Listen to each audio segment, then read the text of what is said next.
Yeah, we'll do some Redditing today. I like I've hosted in Discord. I literally up to I literally didn't know what I wanted to do today. I didn't really feel like editing. I wasn't really vibing with Am I the Asshole. I don't have any other games I really feel like playing right now. So I wasn't really sure what I wanted to do, but Reddit's got a lot of options, so you know, um, you know. And I guess technically I have Kingdom Hearts I could play, but that game got really boring really fast.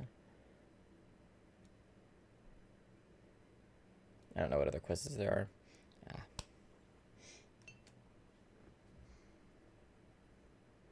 Yeah, 3 of the games in the stack back here I'm never playing again. Bloodborne, Days Gone, and probably Kingdom Hearts 3 as well. And I mean, I guess technically Until Dawn, because I've already beaten it like 6 times, but who knows? I might revisit that sometime. Obviously, you have the character quizzes, obviously, yes. Good old BuzzFeed. But for confidently incorrect, I still can't believe this is real. I can't believe someone actually tweeted this. Like, this is a real tweet that really happened. And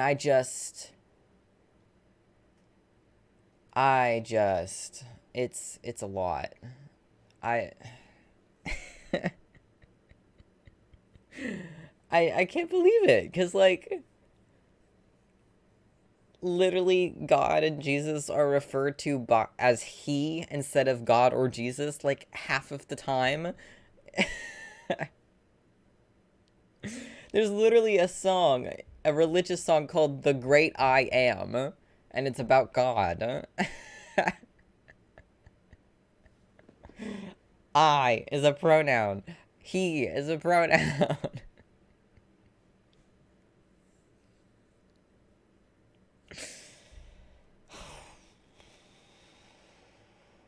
I didn't mean to click on the thing, but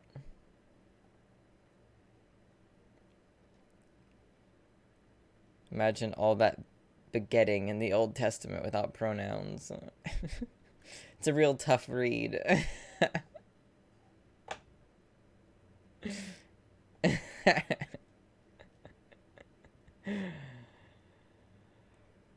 Oh yeah. People not knowing what Rage Against the Machine is about. Whew. Oh, this is a fairly new subreddit. No, fuck you. Don't. I didn't. I just wanted to highlight it.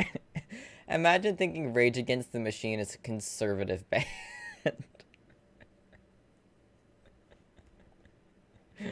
Imagine being this stupid. It's not Rage Against the Machine anymore. It's Rage Against the Freedom now. Was my favorite band forever. Now just a bunch of democratic socialist sellouts. Bitch, they've always been that. What do you mean? uh... It never ceases to amaze me how people who practically worship the machine constantly think that they were with the people raging against it. Rage Against the Machine literally burned the American flag during Woodstock. I'm 99% sure at this point people who think they're political now just like the sound of the rock music and not being told what to do instead of actually seeing the underlying message. Yeah, I've discovered over the past few years that conservatives never actually listen to the lyrics of the songs that they claim to love. Like Born in the USA, for example, is not about loving America. That's not what it's about. There's the thunder. We got the thunder.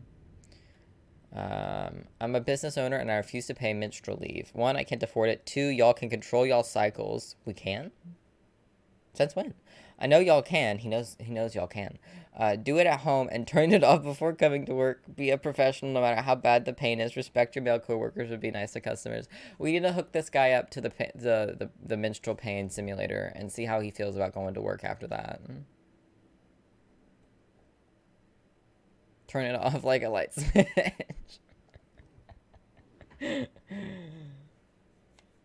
This is a joke count, by the way. It's the same dude that said some radio channel lost all their loyal customers because they refused to accept the Christian God. I mean, the reason it felt serious is because people actually think like this. Like, people actually think shit like this. That's the world we've come to.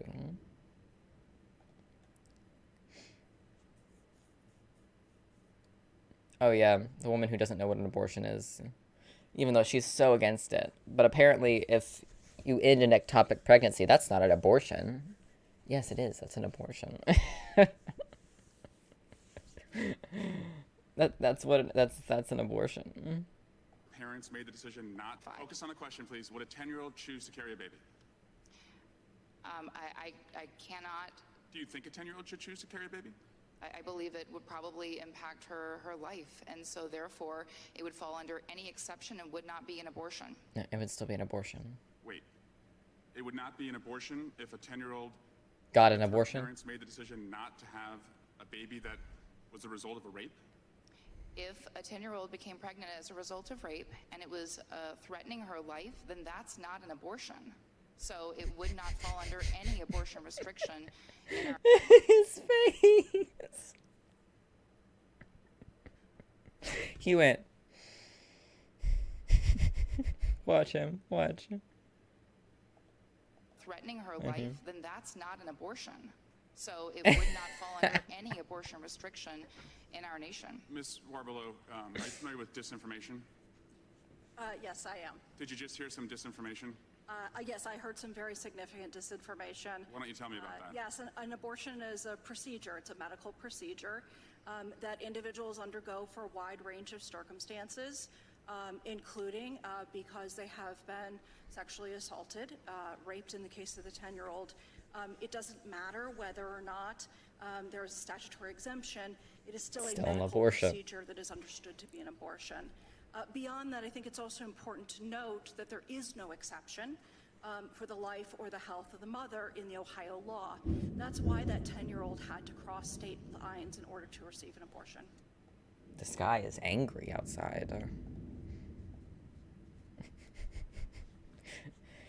Abortion is a medical term. Oh, well, she's a pro-abortion person. She's like there to fact check people. That's her whole job.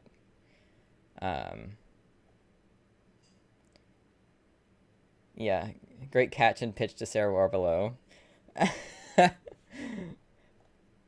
She's like the medical expert, I believe. So she knows what she's saying is a lie. Yep. It's still an abortion. That's what it's called. A miscarriage is, I believe, medically classified as some type of abortion. Don't quote me because I'm not a doctor, but from my knowledge, a miscarriage is classified as a type of abortion under like a medical. There it is. Max, the rain started. It's pouring. My window just got slapped in the face with a bunch of water. Okay. Oh boy. Tratter Democrats, you don't even have your own pledge of allegiance to the flag. It's to the republic for which it stands, not Democrat. Can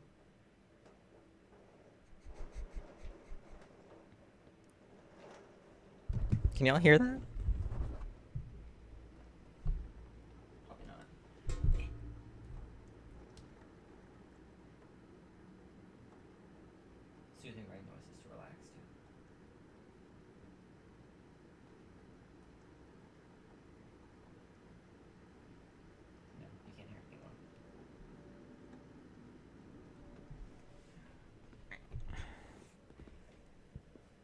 Calms down and then picks up. I mean, I'm not surprised.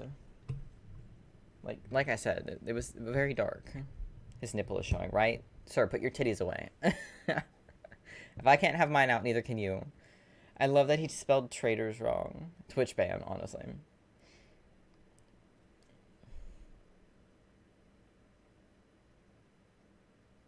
He understands a democratic republic, right? We're a democracy. At least we're supposed to be. Can't tell which got me more, the misspelling, the lack of understanding government, or the nip slip. Yeah. Owsley County, Kentucky, where 50% of the population never graduated high school and 80% are on some type of public assistance. Yeah, public assistance, which the Republicans will take away if they could. Yeah. The thing is, there's so many... If the stream crashes, it's not my fault. So. Come back. We found the internet. Okay.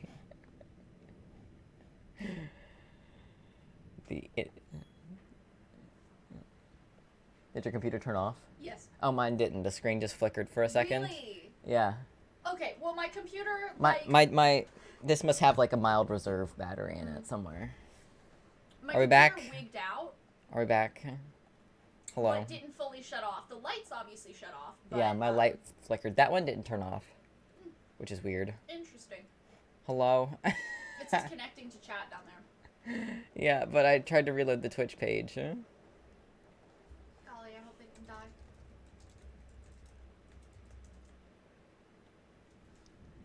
Oh, the Wi-Fi's got to turn back on. That's why it's not turning on. The Wi-Fi has to turn back on. Yeah, it says reconnecting.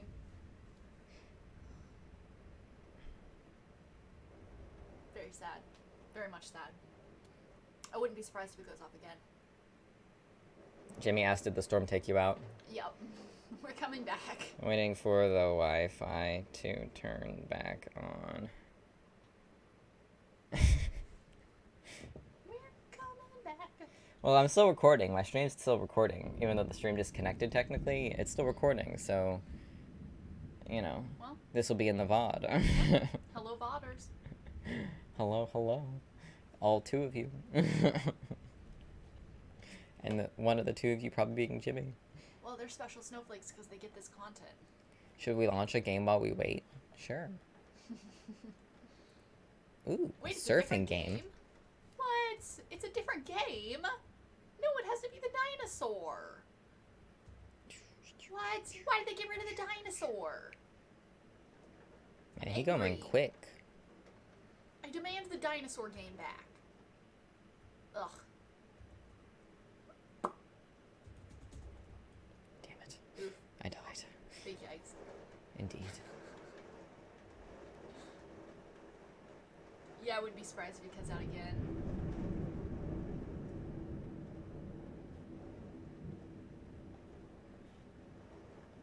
Well, it's too bad I did my offline stuff earlier today.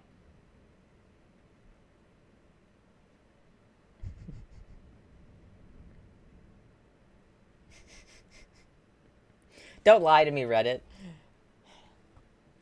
It's not back on yet, you lying cunt. Sure is trying. So your computer completely shut off? No, actually, the screen just flickered. I thought it shut off, but like I have my laptop lid closed. My big monitors shut off, and so I thought my computer shut off. But you I can't lifted the access lid and anything. it's still away. Because No. it's all online. Nope. Sure can. Are you able to text your boss and say, hey, our power went out? She's not gonna know. That's true. she's she's already gone for the day, so she don't know. Jimmy said, I don't get why the UK doesn't get worse weather, because we are on an island, but it's always the larger countries who do. Yeah, I don't know what that's about.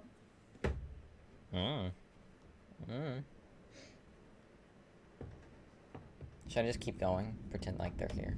I mean, why ever not? Just bonus content. Have you seen, we're on Confidently content. Incorrect. Oh, I love Confidently Incorrect. Tratters. Tratters. Oh my god, Bevan! Oh, Bevan!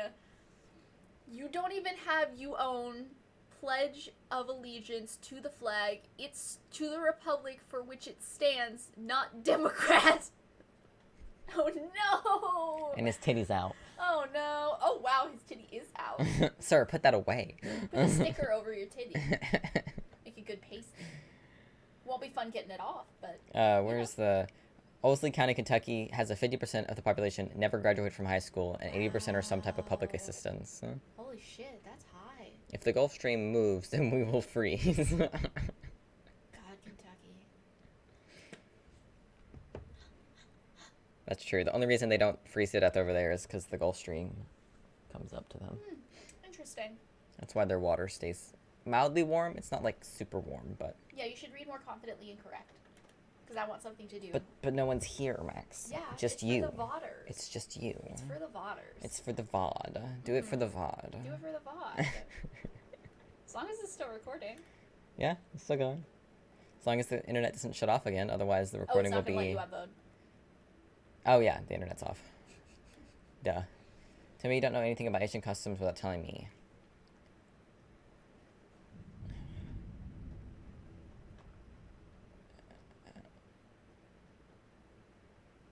Who can spell Louisiana correctly is my question.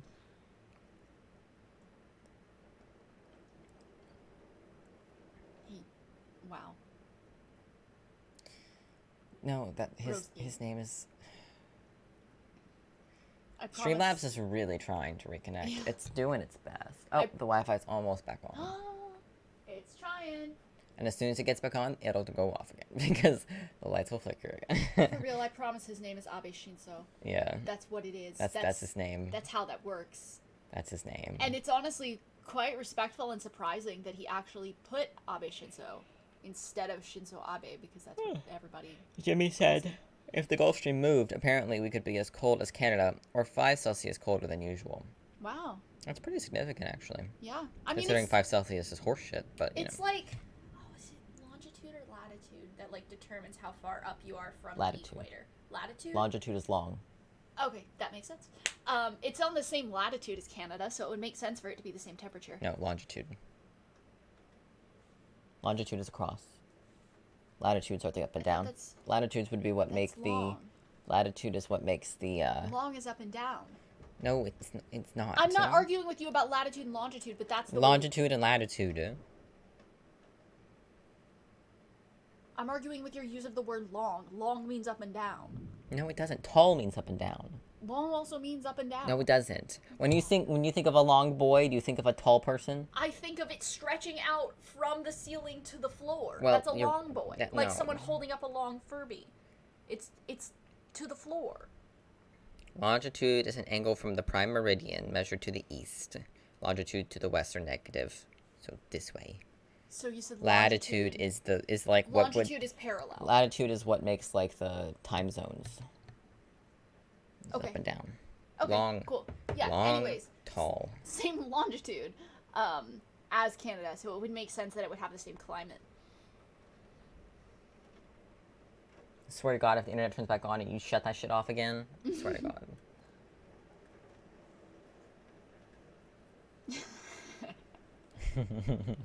Sometimes it'd be like that, honestly. Come on. Ah. Reddit says it... Oh, internet! Well, don't listen to Reddit. Reddit's full of shit. Well, your computer says that the Ethernet's up. Oh, does it? Yeah, it does. Let's refresh the page. router doesn't say the Ethernet's up. Does it? It says the Wi-Fi's on. Oh, am I determined? Okay. I trust you. It's flickering, but... Flickering means it's trying. Oh, the GIF loaded. We're good. Yay! Reconnecting. We're not reconnected yet. Nope. Oh, okay. Well, the chat's loaded up on that screen.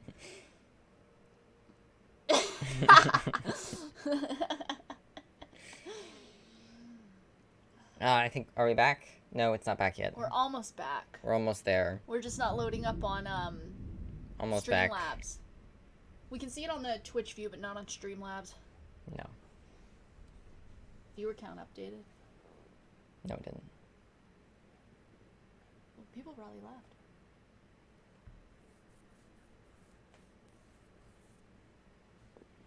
Yeah, it might not be updating yet because it's still reconnecting. Yeah. Oh my god. The floor shooketh. Yes. Yes, did the power go out or just the Wi-Fi? Yes. The power only went out for a second. The power flickered, making the Wi-Fi unalive.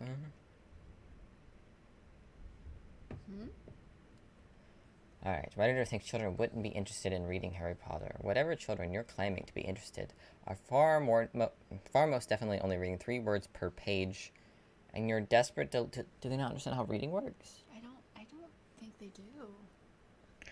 What the hell are you trying to say? You seriously think children aren't reading Harry Potter? Yes, 100%. As a grown man who's well into the series, Unless they've got a special shortened, simplified version, kids will not be that. It's literally a kid's book for the first 3 books. Yeah. And then you're meant to read it 1 year at a time, because each book goes up a reading level. It grows with the readers. Yeah. Kids will not be that interested in it once they realize not every page is magical spells and unicorns. That's fucking ridiculous. I read the first 4 books at ages 8 to 9, so did most of my class. Yeah, I read all of them in like 4th and 5th grade. I read them when I was 14. I don't know how old I was. I just know. Well, yeah, you weren't allowed to because of wizards. Uh-huh. And magic, even though, Jesus is a wizard, but Wizards whatever. and magic, because I might get confused about whether Jesus is real if I learned magic isn't real. Well, Jesus is a wizard, and we know Jesus was a real person, so magic is real. Come on, Streamlabs. Reconnect, you cunt. We've literally only been live 20 minutes now, and that's counting the downtime. This is very frustrating. The Wi-Fi is on, but Streamlabs is a cunt. Yep. Streamlabs. I popped in because Luxaria was streaming, and she was playing Stray, and oh, we're back. Oh. And she ended like 5 minutes after I got there. Aww. Unsurprising. Very sad. Are we back? We back? Question mark. Hello, hello, hello. Jimmy, let us know. Come back before this storm turns us off again. Although it looks bright out, so maybe the storm's passed over us at this point. Possible. Maybe it's on that side now. Must have gone very fast. Yeah. I mean, the way it hit the window, it was like a... So, it was a quick start. I have... Max. No, I'll tell you once the thing's back on. Come back. Hello? Come back. Hello? Do you get off at 5? I do. Okay. Jimmy said I'll be there soon. Hurry. Hurry. Yeah, Streamlabs is still not updating. Well, no, Streamlabs is fine. But it's not updated all of the chat. No, but it says we're live again. It does say we're live again, but it hasn't updated everything Jimmy said. No, because it didn't, because it only updates while it's active. Any messages that come up while it's down, it won't show. See? Ah, okay. Hi, Jimmy. Yee. Okay, so you know those mysterious handprints on the mirror that I was like, where the fuck did this come from? Yes. I finally figured out where they came from last night. What happened? From me killing gnats. Oh! Because I smacked one on the mirror last night and it left a big handprint, and I was like... This whole time! I was like, because there were just these mysterious handprints on, and it explains why they're the exact size of my hand, because it was in fact my hand. Yeah, I thought it was like some sort of ghost or some shit, because I was like, I have no memory of pressing my hand to the mirror, because I never press it to the mirror. I whack the mirror because I'm trying to kill a gnat. And when I killed the gnat last night after I got out of the shower, Oh, no. I was like, oh my god. It was like this massive revelation.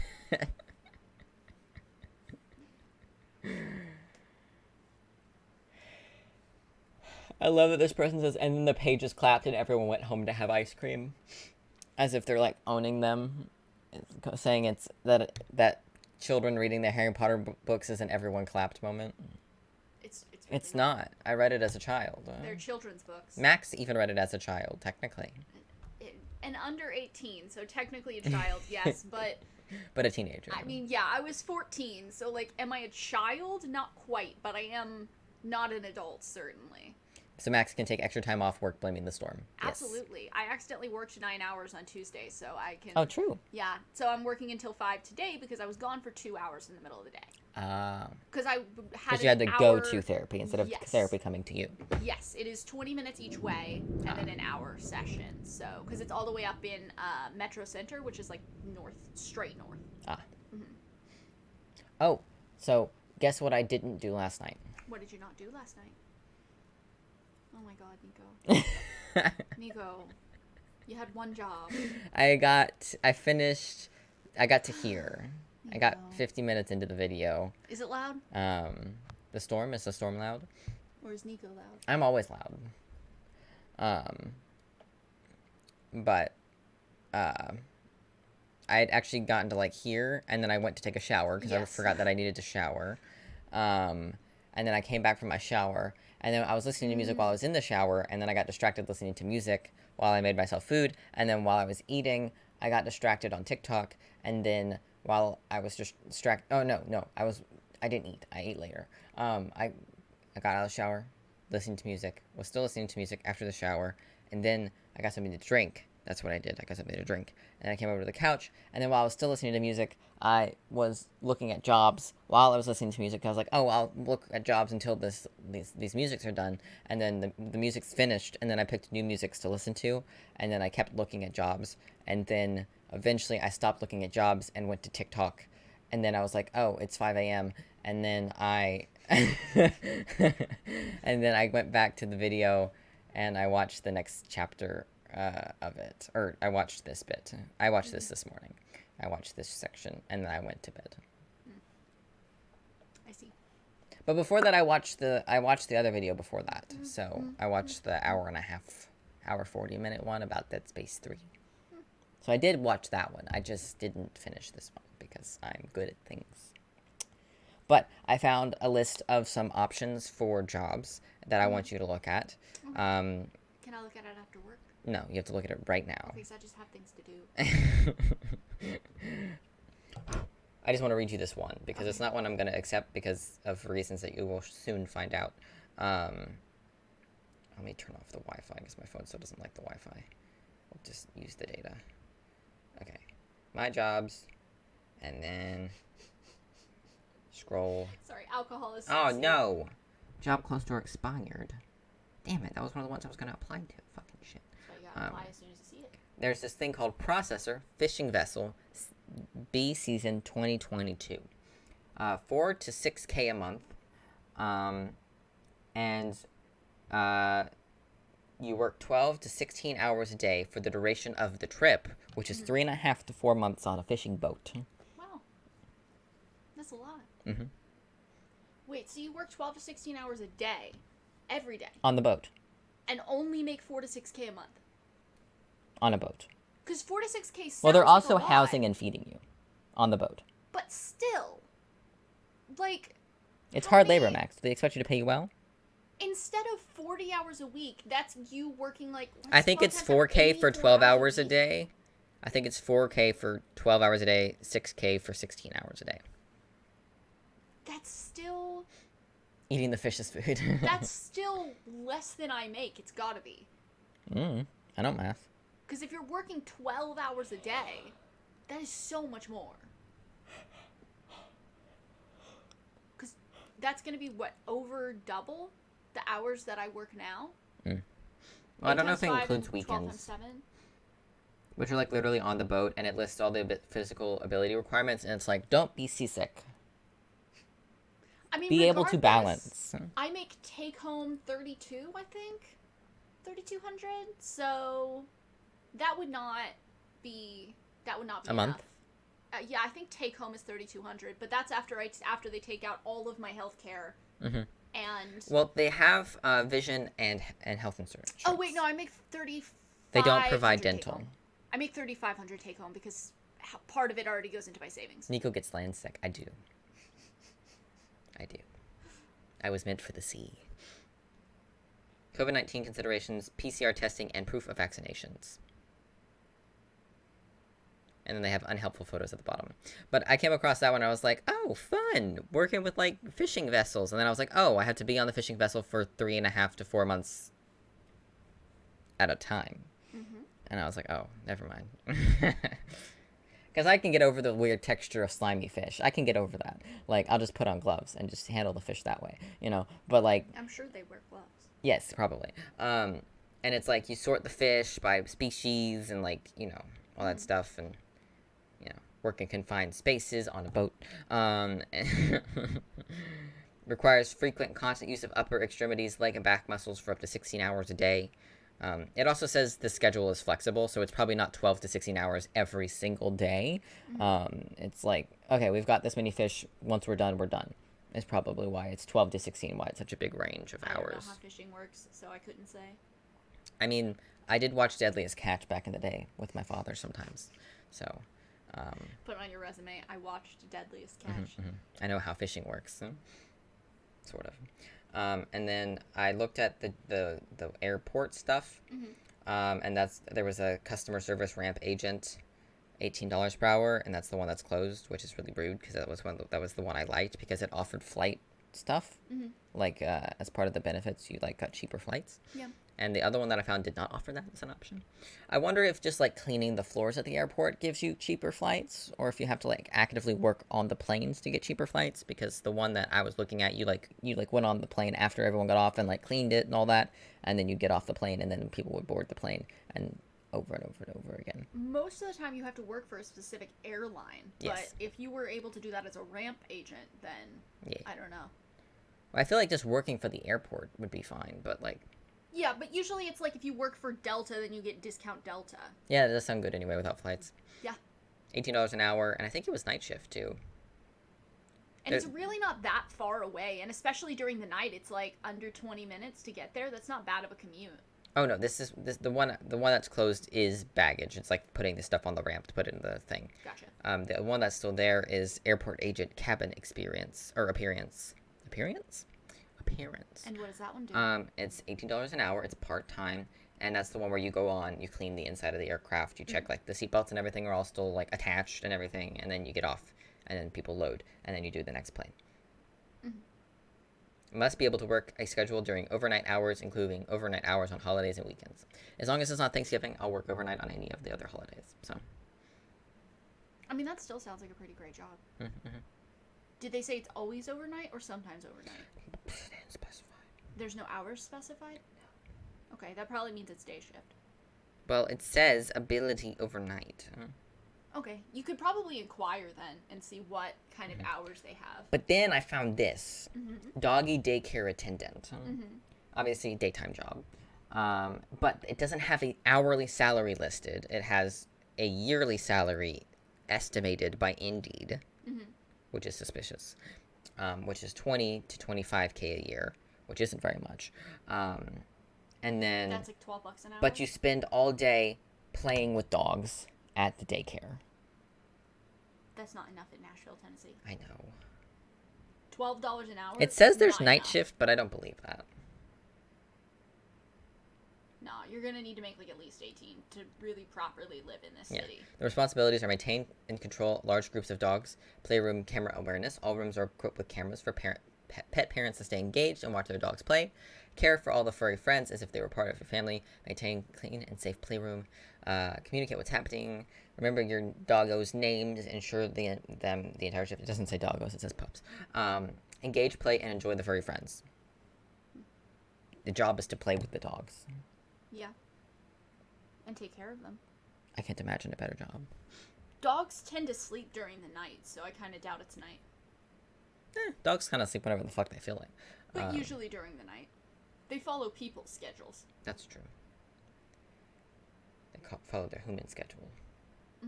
And then for Aldi, I found a first shift warehouse stalker for $21 an hour. Solid. But it's first shift.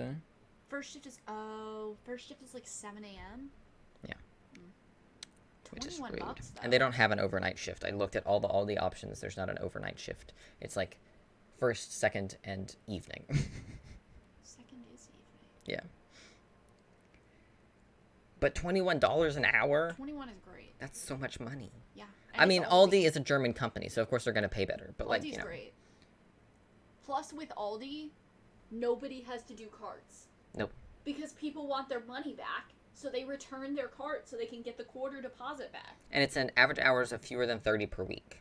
So the 21 would make up for the lack of it's not like 40 hours a week. Weekend premium pay of an extra hour, or an extra $1 an hour. Worked on Sundays. You get Sunday pay, essentially. Which, like, Kroger had a Sunday pay listed, but they didn't pay you more for working Sunday. Weird. But it was always listed on the pay tab. Yeah, Aldi is a really good employer in general. They let their cashiers sit down, which is very... It's because they're German, unique. Max. It's a European-owned company. Yeah. It's not Walmart. And I love the cart thing. Like, that's consistent for basically every store in Germany. Is that you have And a lot to of other deposit European the quarter, countries as because well. then you are required to Quarter. return your cart. Whatever instead of the in German America, quarter is. Instead of in America, where we just expect people to return it based on their goodwill. Gotta get your pence back. Pence. What is German coins? No What idea. are German coins called? I have no idea. Let me Google it. Yeah. What are German coins called?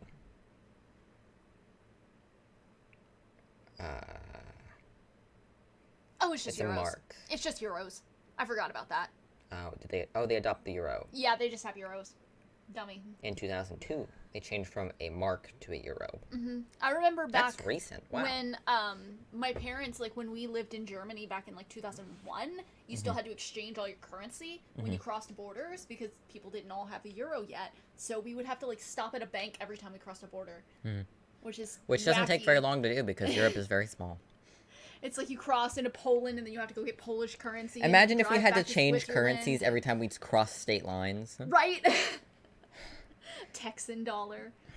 Like, no, I'm not traveling. I'm not stopping in Tennessee. I won't be buying anything here. I'm going to Florida. I don't need to exchange my currency here in Tennessee and in Georgia and in Right. Florida. I'll just exchange it when I get to Florida. Well, of course not. If you're not going to stop somewhere and buy shit, you don't have to exchange your currency. But it is kind of weird to just have various currencies floating around. when they're so when all the like countries are so little and so close together. Because, I mean, the whole thing that the European Union is an economic cooperation, so it makes sense for the money to be To make the life same. easier. Exactly. Because, like, Europe is, like, the same size as America in terms of land space. I don't think so. They're pretty similar. It's not, like, exact or anything, but they're pretty close in size. Like, if you take them and slap them over top of each other, they're pretty similar. Obviously, the shape is completely different, but... I'd need or to at see least a the picture. EU countries are. I'd need to see a diagram of that. Well, Max and I read a few more of these while we were offline because it's continued to record even though it stopped streaming. So if you watch the VOD of the downtime, there will be information there. I feel like shit. You do? My stomach is unhappy with me. Look, okay, I put milk in you. Shut up. I have to go back to work. Thanks for stealing all my time. You're welcome. Anytime. Bye, Jimmy. And the other two people who are here, whoever And they the are. other two people who are here. I have no idea who they are because they've not spoken. So, Yeah, people like to lurk. yes. I don't get that. Just say hello at least. Rookie, I know you're here.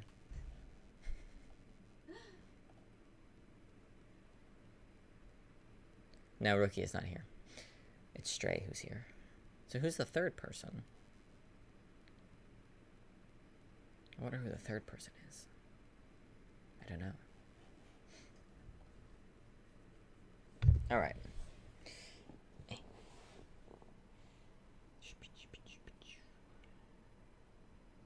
There's a third shift floor technician at the Nashville International Airport where you spend the night cleaning the floors of the airport. I forget, it's $18 to $19 per hour. And I don't think you have to have like prior cleaning experience. It's just like preferred that you have it, but it's not required that you have it.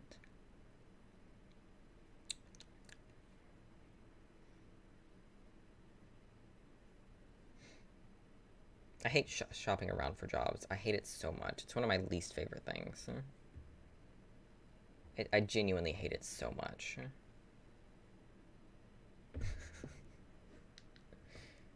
Yes. Especially in a massive airport. Although Nashville isn't a huge airport compared to some of them, but it's pretty big for the area. Maybe if I put some food in it, my stomach will leave me alone.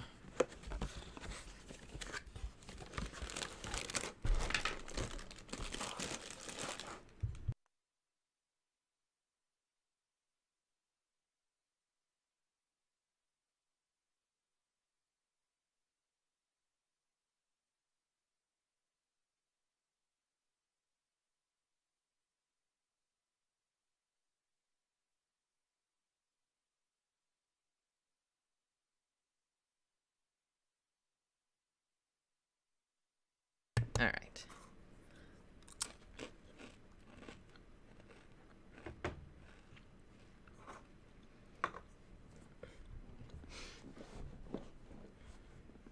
You get the cleaning job, then you have cleaning experience towards jet washing. I mean, it is listed under other possible responsibilities is like power washing the like windows and shit. So I just hate driving around the airport. I hate it so much. It's like so stupid stressful. Because the airport's always busy.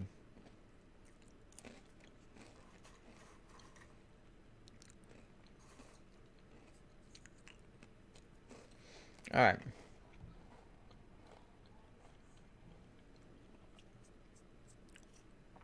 Alcohol is sexy, marijuana is deadly. Is it? I wonder who Max is talking to. Get serious. Marijuana has been proven to lead to stronger and stronger kinds of drug use. Alcohol does not. And alcohol make people more sociable and sexual. Marijuana does the exact opposite. So what's your point again? That's a whole lot of stuff you just made up there. Impressive. Marijuana is only a gateway drug if people think that other drugs are as safe as marijuana. That's the only reason people classify marijuana as a gateway drug, is because marijuana actually isn't as bad. Like, it's not really, like, proper bad for you compared to all the other, like, hard drugs, you know?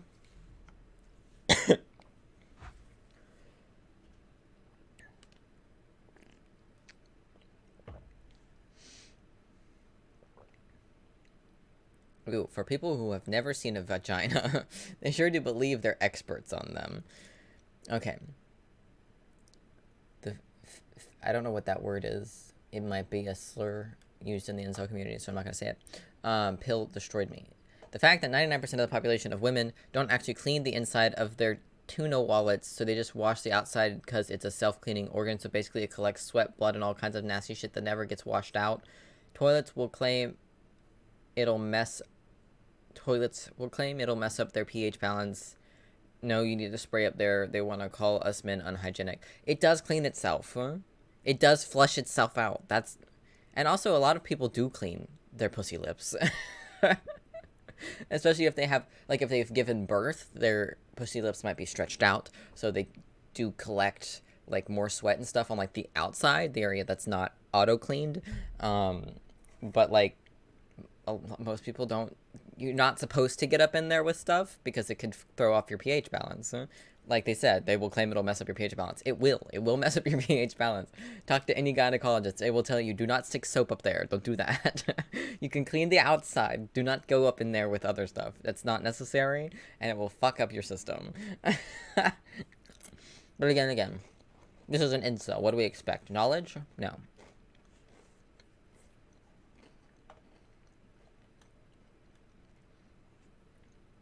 What would you expect from the godfather of inceldom and suffering in life? And he's been online for almost 100 days on that forum. Jesus Christ, go touch some grass. Jesus Christ. Online 99 days, 2 hours and 48 minutes. Oh my god. Jesus, go touch some grass. Why does it have to be so picky? It's actually not. Uteruses and vaginas and everything are very unpicky. If they're healthy.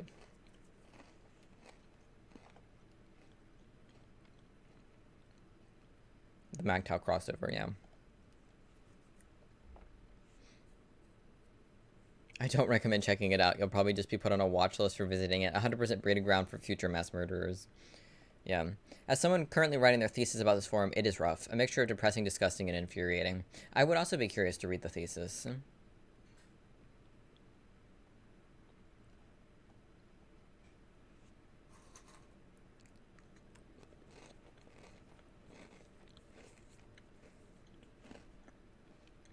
Yes, it is very hard to mess up a dick. The penis is a very basic organ. It doesn't do much.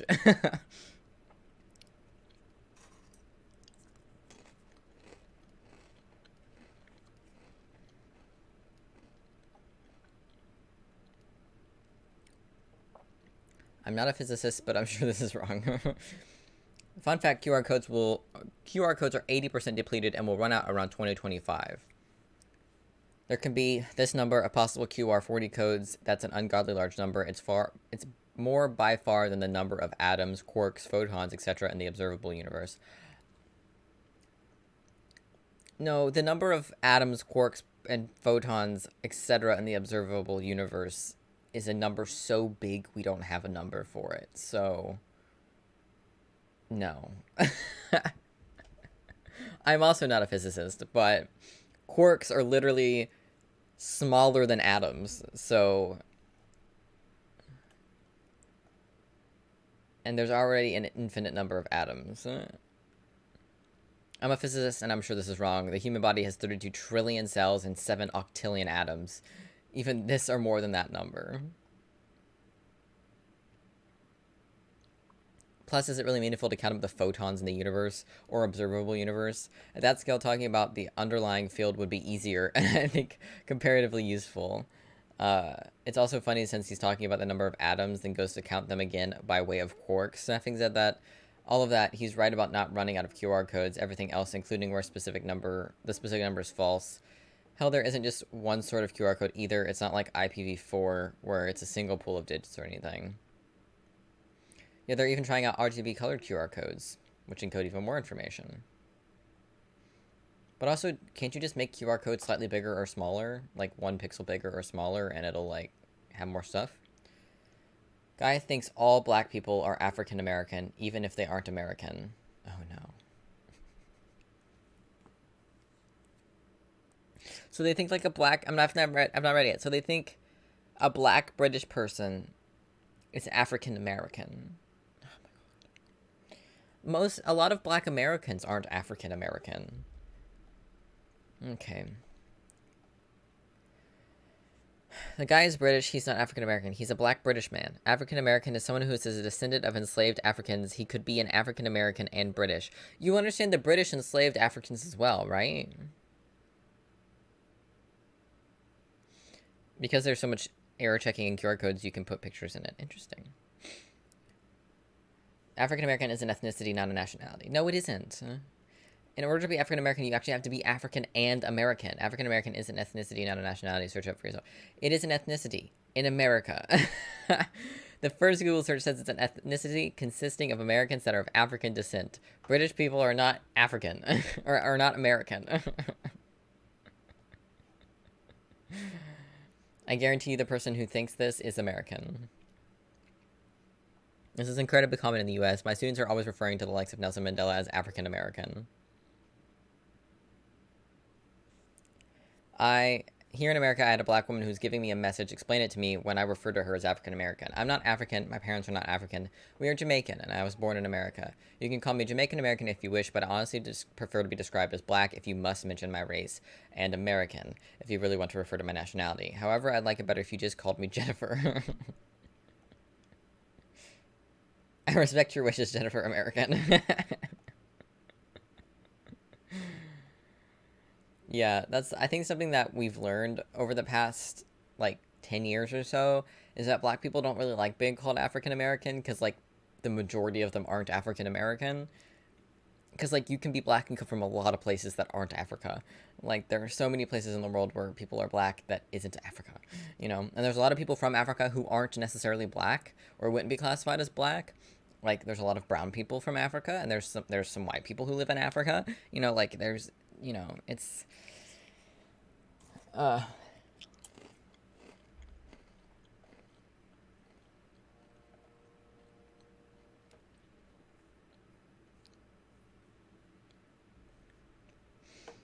boy. But it's racist to call them black. Some sensitive person, probably. No, it is not. Like, I also learned that Native Americans actually prefer American Indian over the term Native Americans. Because they didn't, like, have a... okay, I'm not going to say that because I don't know if that's true. Because they were called Indians when us white people got here, and so they adopted that into their language. But then America became a thing, so they became Indian Americans instead of just Indians in English. Native American doesn't make sense because they aren't native to America, because America came after them. They're Indian Americans because in English they were classified as Indian initially, and they didn't obviously speak English initially, so they were being called Indians by other people, and so they were like, okay, fine, we'll call ourselves that. when talking to these white people. And then that area became America, and so now they are Indian Americans. And I find that really interesting. Now, I don't know if that's true across all tribes, but I was watching a video by a native who said that all the people in his tribe and several of the neighboring tribes prefer Indian American over Native American. So, or they prefer just like natives, just to be called natives. So I think that's interesting. White, sensitive person. Socialism is when capitalism. The Hunger Games is actually a story about defeating communism. No, it isn't, actually. But,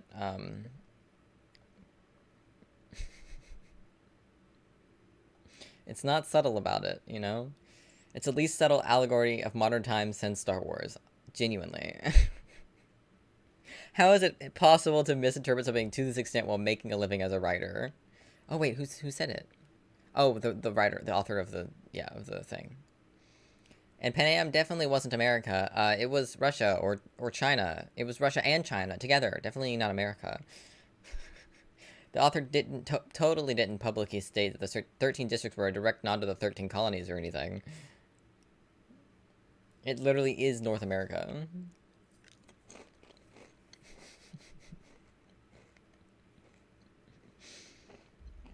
Reminds me of idiots calling Squid Game anti-communist and pro-capitalism. Bro, it couldn't be more anti-capitalism if it tried. Yeah.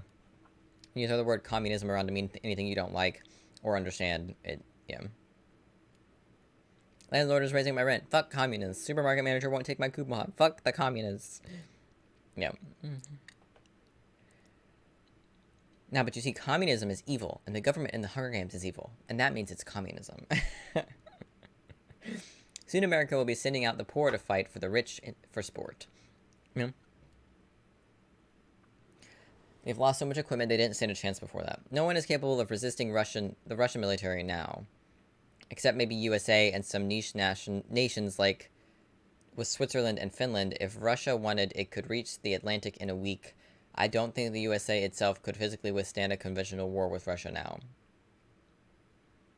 Russia's losing the war in Ukraine. Just against Ukraine.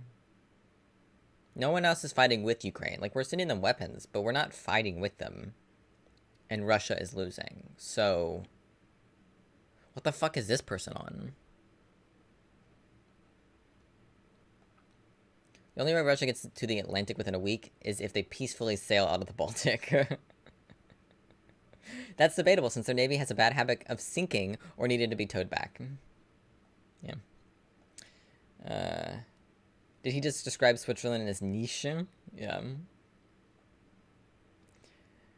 I don't want what that guy is smoking, and I like smoking.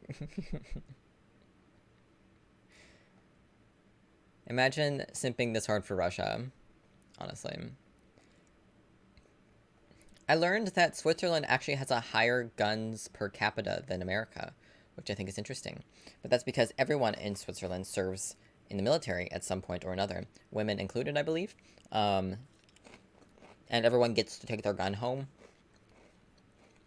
But since they don't participate in wars, they're only in the military to learn how to protect their own country. So, when was that posted? The tweet? I'm not sure, it's not included in the cropping. Yes, and therefore people get proper training on how to use the weapons. Also, in Switzerland, it is illegal to have your weapon armed, like to have your ammo in the weapon if you're not actively using the weapon. So, like, they have Switzerland, I believe, Switzerland hosts the biggest gun convention in the world. And everyone's walking around with guns, and it's perfectly safe, and no one's ever gotten shot at one of these. And the reason for that is you don't bring your own ammo. They provide you ammo at the ranges where you're allowed to shoot the weapon. And if you are caught with ammo outside of the range or outside of an area where you're allowed to have ammo, you are arrested. So, and your gun is taken from you. So, it's because Switzerland has respect for guns, whereas America just thinks guns are cool, and think they're a lot of fun. And I mean, I understand, blowing things up is a lot of fun, but we don't have respect for our weapons, and that's where the problems lie. Because it's America. And if they made it a rule, they'd be like, they're taking our rights away. It's a Second Amendment. Yeah, when they wrote the Second Amendment, they had muskets when they wrote the Second Amendment. Where it took 3 minutes to reload at the fastest. They didn't anticipate AK-47s being invented. Like...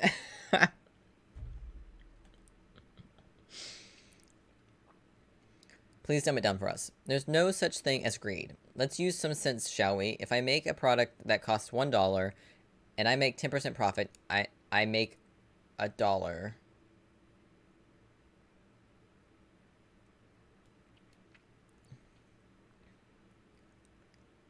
What? If the cost goes up to $2 with 10% profit, I make $2. See how fun... Max! Yes? Help! These people are dumb. You really need help? Yes. Really? Yes. I don't believe you.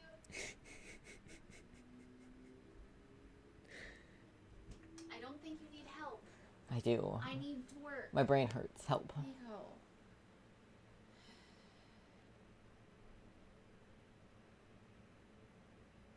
Okay, what? Okay. Think out loud for the camera. Okay. 10% of $1. $1 Is $1. What? What? See how fun basic math and common sense can be? Does he... What? Okay. See, I would think it was a Okay. typo and he meant to type 100%. But then he did the same But then he for did it again. $2. Yeah. What? I needed help, and by help I needed someone to suffer with me. That's what I meant by help. Okay. Okay. Let me think here. There's no thinking to be had, Max. $1. Please dumb it down for us. 10% profit. I make $1. You need to sell it for $100. You know. Or $10, sorry. Yeah, Nico, $100. Okay, look. My brain has been fried by this text, okay? Look, it's so bright out again. Except the sun's going down kind of now. I'm upset that you called me in here to help you with this. This is not helpful to any of us. I feel helped by the fact that you're suffered too now, though. I feel less alone. I'm already suffering from people demanding things of me that are not my job. You should say, I'm sorry, but this does not fall under my purview. You know, business speak it. I don't know what the fuck you're asking me to do because this isn't in my goddamn job description. You know. See, apparently my job description is irrelevant. So, you know. Have you tried the, I've already given you this information. The information has not changed since the last time it was, conveyed. Oh, I hadn't given them that information, but it would be so incredibly easy for them to learn that information. I literally uploaded the document that has that information in it several hours ago. The information that you need is located in the document I uploaded several hours ago. But I don't know. I don't know. Along with subsequent information that could be even more helpful to you. I just think that if you make more than me, it should not be my job to tell you things that you can find out. With Control F. With Control F. I should have fewer responsibilities than you. And they probably do have more responsibilities than me, but it just seems like this is such a simple thing that you could do yourself. Control F. Why F? F are fine, right? Like, who's the document liaison? Control fuck. Control fuck. Like, baby, who's the document liaison? I don't know, the person who's labeled the document liaison in the strategy document. That information is located in the strategy document. Revolutionary. I am unsure, but the information is located in the strategy document. No. You should stop answering their questions and say, I'm unsure of this, but it is located, the information is located here. Go find it your goddamn self. But they know where it is. Remind them, because they clearly don't. They do. If they're asking you, then they don't. If you keep doing what they ask you to do when that's not your job, they're going to expect you to continue to do that work that's not your job. This client doesn't fully understand what is and is not my job, so you know. So it's not your coworkers asking you for shit? It's No, it's a client. It's a client? Oh. It's a client. That's a little different. Yeah. They don't fully understand what my role is. Control W on Linux for where? Because, like, I don't know, like, my whole job for this particular client is just to, like, upload and download documents and, like, initiate processes in their system. I don't know anything about what's in the documents. Don't ask me that question. I don't know. Read it. So the response would be, I am unsure of what's in your documents, as it I am currently not being required to go through your documents. I am simply required to move them around. My title is Document Quality and Management. My title is not Writer of Documents. Or My Editor title of is Documents. Management. Yes. I manage, which means I upload and download things. Yes. That's what I do. I move it around. I move it from place to place. I don't know. Have fun. No. Thank you for suffering with me. You're rude. You get off work in 15 minutes. I don't, though, because we keep stopping to talk. But you get off in 15 minutes. But I don't, because I have stuff that I need to do. But it's 5 o'clock. It's time to clock out. But I can't, because I won't be done. So, it's fun. But you get paid for even more time. You're getting paid to be here right now. Right. I guess. Can you imagine if your client was in my chat right now? That'd be so funny. They're not. No, they're not, because it's a company. I very much promise you. Unless it's Jimmy. I promise you Jimmy does not work for this company. I promise. I think Jimmy hasn't gotten a new job yet. I think he's still, like, looking for one. I don't know. Because he took time off to go travel and stuff. I mean, Jimmy, work in pharma. That's all I can tell you. He works in tech, so he makes even more money. You can work in tech and pharma at the same time? That's true. Damn, I've been caught. Yeah, he's still looking for a job. But he's got way more qualifications for jobs than I do, so... You really should work in tech and pharma. If you can find a tech job for pharma, like my company has a division where we supply this particular software that helps with clinical trial simulations. If you can get into something like that, that is big money. That is such big money. So, pharma. I used to work in tech in the NHS. I forgot about the NHS. That's right. It's like anti-pharma. I should know this. It's like anti-pharma. Yeah, but pharma, as opposed to like the healthcare system, it's big stuff. Mm-hmm. I know that like pharma's unethical and stuff, but like Money. Pharma is different. Pharma in the European Medical Association is totally different. So, pharma. I feel slightly unethical about what I do, but you would not have to feel unethical because you live in the UK, so things work differently. You can swim with orcas in Norway. That is so related. It's a European nation. Well, because you were talking about the healthcare system, and I was like, the healthcare system would be so nice to have. Oh yeah, I wanted to move to Norway to have access to their healthcare system. Oh, you can swim with orcas in Norway. Have we mentioned that Nico has ADHD? It wasn't random to me. You just missed out the in-between. Okay, goodbye. Okay, goodbye.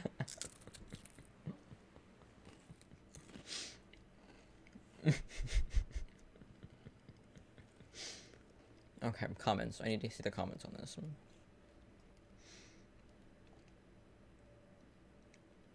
This is some very strange math. Aside from the bad math, I don't get his point. Does he actually have one? Or is this just the nonsensical rambling of a moron? I think he's saying if his costs of manufacturing go up, he still only makes 10% profit, but has to charge more for the product, so he's not being greedy, since he's still making the same profit. But the thing is, if you're making enough profit to live fine, you don't need to increase your profit. That's the thing. That's when it becomes greedy. Because you don't need to increase your specific profit as, say, a CEO, because if you make $1 million a year, you don't need more than that to live off of. You can live a fully lavish life with $1 million a year. So if you cap your earnings off at $500K or $1 million a year, and then any other profit that could come towards you, you put back into your minimum wage for your lower level employees, that you're gonna have a much better experience for those workers. You'll be able to hire more workers and therefore not overwork the ones you have. And the ones that are being overworked feel like it's okay because they're actually being paid for the job and the work that they're doing. And the reason so many of these big companies are considered greedy is because their CEOs make hundreds of millions of dollars a year, or tens of millions depending on the size of the company, and their lowest level workers make $10 an hour or less.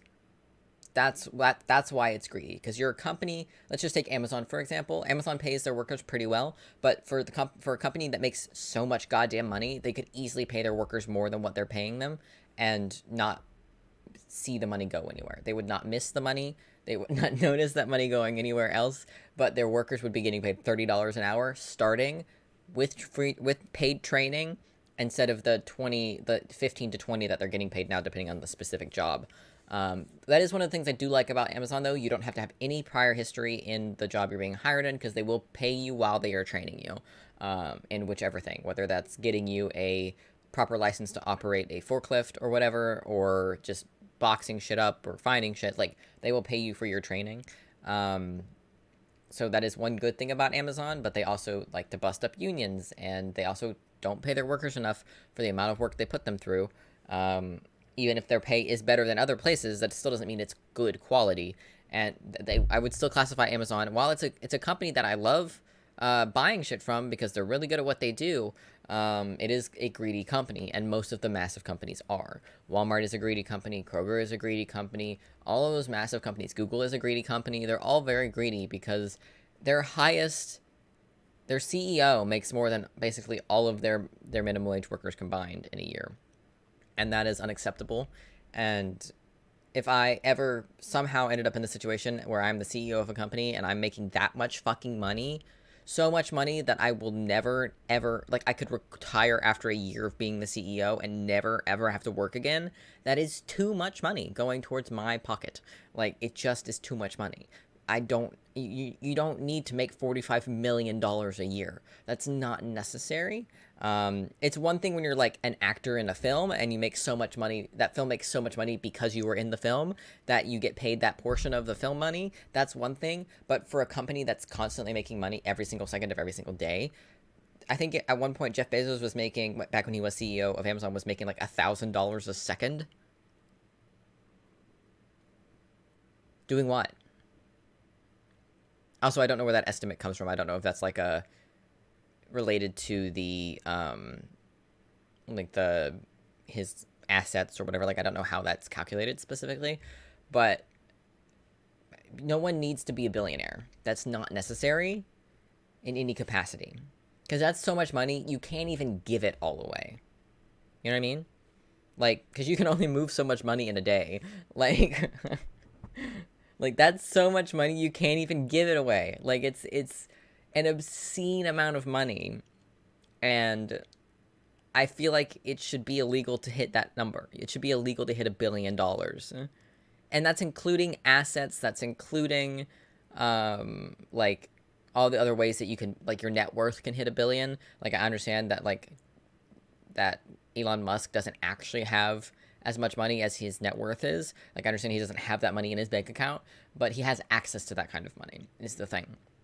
If he sold his assets, sold his stocks, sold all of that, he'd have an obscene level of money where he'd never have to enter the outside world ever again. He could sit at home and never leave, order Uber Eats every meal, and never leave his house again, and never have an issue with paying for anything. And that's kind of disgusting. Like, good for him, but, like, that's kind of disgusting. And I think that's when companies become greedy. Because there are mom and pop shops out there that grow to be larger sizes that don't become greedy, because they don't become these multi-billion-dollar corporations. They stay fairly small, but they still pay their workers better than these massive companies that make billions of dollars a year. And it's like, and to try to argue that massive corporations aren't greedy is just dumb. It's just dumb. It just is. So, and to do it with math that's so bizarrely incorrect and so easily Googleable to check that you're not stupid, it's just a lot, you know? It's just a lot.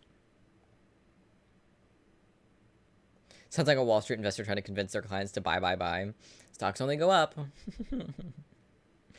I can't think of another company outside the U.S. that tries to spread so far. Yeah.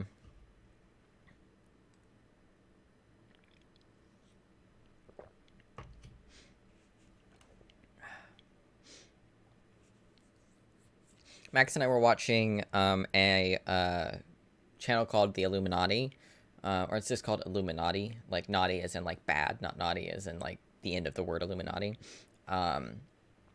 And she was covering the flat Earth theory, conspiracy, bullshit, and the flat Earth society, and I got so heated because it is the dumbest conspiracy theory on the planet. Genuinely, like it is the dumbest conspiracy theory that you could believe in. Of all of the conspiracy, the Trump winning the 2020 election conspiracy theory is an easier one to believe than the Earth is flat. And they're both just as disprovable. All the big UK companies I know stay in the UK. Dyson would probably be the widest selling. If the Earth was flat, cats would have pushed us off it by now. Exactly. Disproven. And I think that it's also the least cool, because, like, I like to use the 9/11 was done by, like, the CIA or something as an example of a conspiracy theory that I could, like, understand and potentially be like, oh, yeah, that makes sense, actually. Because the videos of the buildings collapse look a lot like a demolition video, you know? And, like, there's a lot of weird conspiracy shit behind, like, the JFK assassination, and, like, I don't think Bush did 9/11, but you could convince me that the CIA did 9/11, because the CIA has done 9/11 type shit in other countries to destabilize those countries and to justify wars in those countries. Like, it wouldn't be the first or last time that they did something like that. And so that's why I kind of like the 9/11 conspiracy theory. I don't necessarily believe it myself, but I do think it's an interesting conspiracy theory that I can completely understand how people could believe it. Whereas flat Earth just doesn't make any fucking sense. And it's not even one of those ones I could put myself in the shoes of someone who believes it. Because in order to believe that the Earth is flat, you have to deny so much other stuff. Like,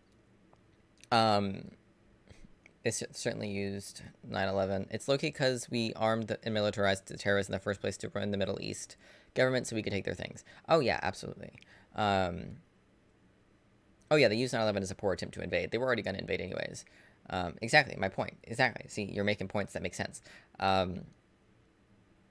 Whereas with flat Earth, even the flat earthers have done the experiments that non-flat earthers did, or as they call them, globe earthers, to prove that the Earth was round. They did it to prove that actually it's flat. And then those results came back saying the Earth is round. And they were like, oh, no, we did it wrong. And they just threw out their own research. And it's just like, you have to be so far down the rabbit hole of, and it comes back to, like, distrusting the government. Because, like, oh, the government wants us to believe the Earth is round. And my question is, why? Because, like, for 9/11, I understand why, if it was the government that did it, the government would want us to believe that it was actually Al-Qaeda that did it, you know? Because then that can justify our war over there in the Middle East. You know, there's a reason, if it were real, there is a reason for them to make us believe that, for them to lie to us about it. But what does the government, and all of the governments, because as far as I'm aware, every government on the fucking planet says the Earth is fucking round. Why would they lie to us about that? What do they stand to gain by creating this mass conspiracy? Like, they would, see, I said that to Max. Oh, leave them there would be good, yes. But, like, sending them up in a spaceship, like, they'd be like, oh, well, it's a lie. It's like it's a VR. It's not real, you know, like, we're not actually seeing the Earth, you know, like, if we sent them to the moon and they could see the Earth from the moon, they'd be like, oh, this is a simulation. Like, even if they got out of the ship and stood on the moon, they'd be like, oh, well, my helmet's got a visor in it, and the visor has got a fake picture on it. It's VR, you know, and it's like, the amount of cognitive dissonance is honestly a sad level of impressive. And I genuinely want to know what flat earthers think the government or they have to gain by making everyone think the Earth is round. Like, why? What would be the point of that? You know? For every government on the planet, to my knowledge, believes the Earth is round. So, of all of the things for all of the countries on the planet, North Korea included, to agree on, they picked we should lie to our people that the Earth is round when it's actually flat.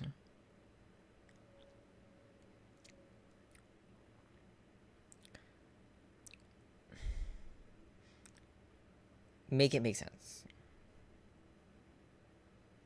But they always say they stood at the top of a hill, and that's proof. Yeah.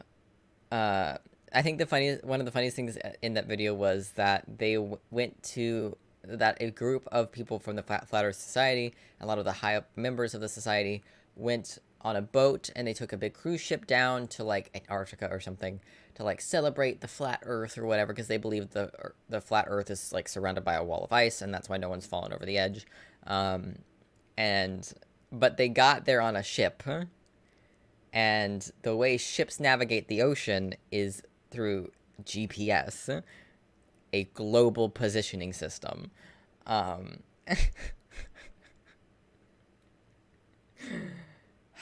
so funny. It's so funny. Also, if the Earth were flat, you would not be able to reach a point in the ocean where you couldn't see land. Like, even the massive ocean that is the Pacific Ocean, if the Earth were truly flat, you could get a telescope and find land from anywhere in the ocean. But you can't, because it's curved. You know? It just sits stationary in the flat Earth sky. Yeah. And I think what bothers me the most is it's just not cool. It's not a cool conspiracy theory.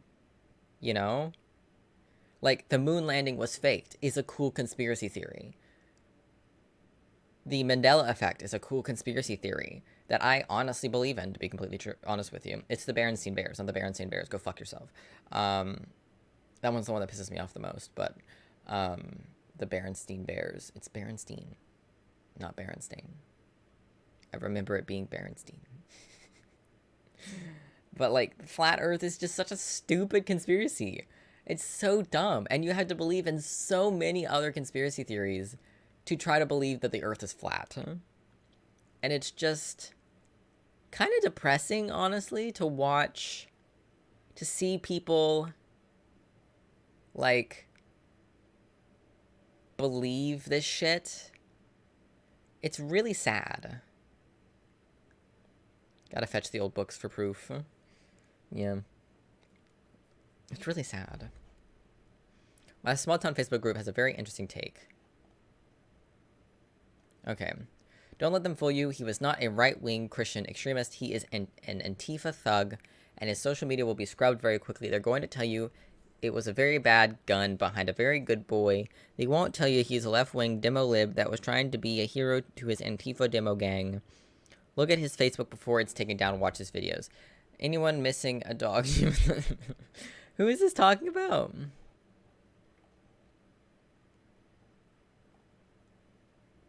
Any updates on the dog? He was found and returned home. Wherever I read these, I want to see the support reactions these maniacs get from those who they haven't kicked out of their Facebook echo chambers yet.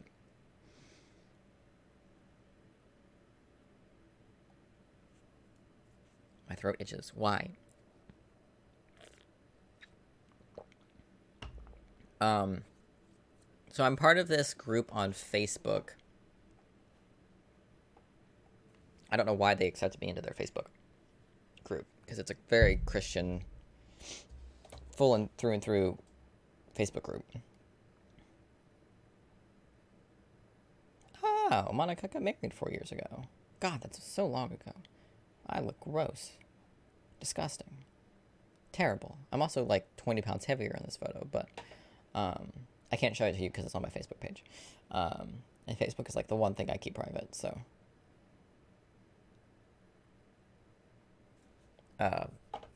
It's like Billy Graham. Friends who like Billy Graham. And Billy Graham is a televangelist. But lately they've been full of these like weird scams of like comment EBT and then check your accounts, and like it's I don't know why it's recently been invaded by these weird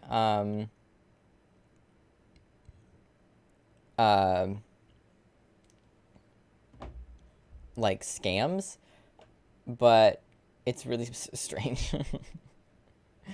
But obviously it's full of a bunch of stupid Jesus shit. When God proves his love on the cross, when Christ hung and bled and died, it was God saying to the world, I love you, which is such a stupid way to say I love you, but all right. Let's see if I can find it. I wonder if they've been deleting them.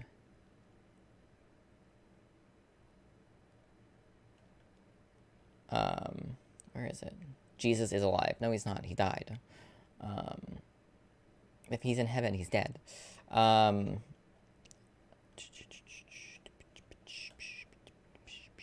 Or like say amen and then check your bank account and like shit like that. And it's so stupid.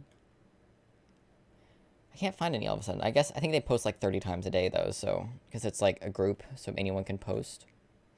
Let's see, I commented on one. So there's this one, yes, it says, the first 75 people to comment Aldi will receive £200 for some reason. Trust me, it's real, and it starts now. And the comments are full of people commenting Aldi because they're stupid. And every single comment has a reply from the original poster linking them. That's totally not a scam. It's totally not a scam. Hold on, let me see if I can show you what it looks like. Let me take a screenshot of it.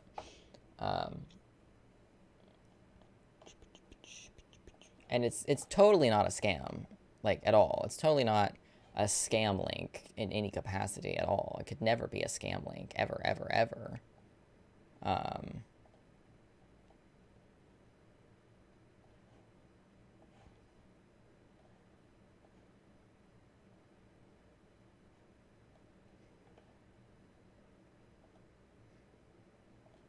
Okay. It's definitely not a scam. Like, that's definitely just not a scam at all. I don't know why anyone would ever think it was a scam, because it's clearly not a scam. That's clearly a legit site.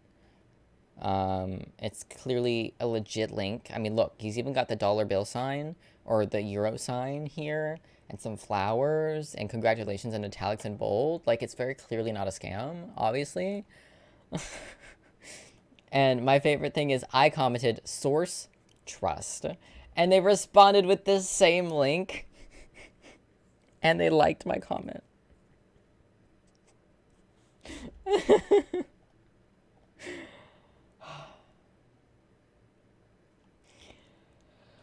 The Jesus freaks, man. They're everywhere. Everywhere. But that, because that's the kind of thing you'd see, this post is the kind of thing you'd see in that group, and that's just what made me think of it.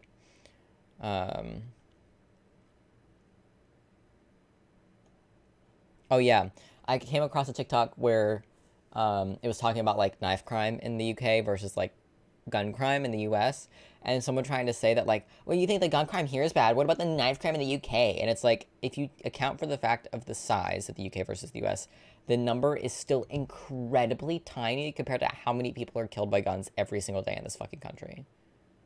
And it's like, are you dumb? Like, you can only stab so many people at a time, you know? But you can shoot hundreds at the same time in the same, like, setting. Like, how brainwashed are you to love guns that you can be like, oh, well, actually, well, if you think gun crime is bad, what about knife crime in the UK? It's not as bad as the gun crime here in the US is. It just isn't. You can only shank so many people before you get tackled. You can shoot tons and tons of people before you get tackled or killed. Like, how dumb. Like, it just... We are densely packed compared to the US?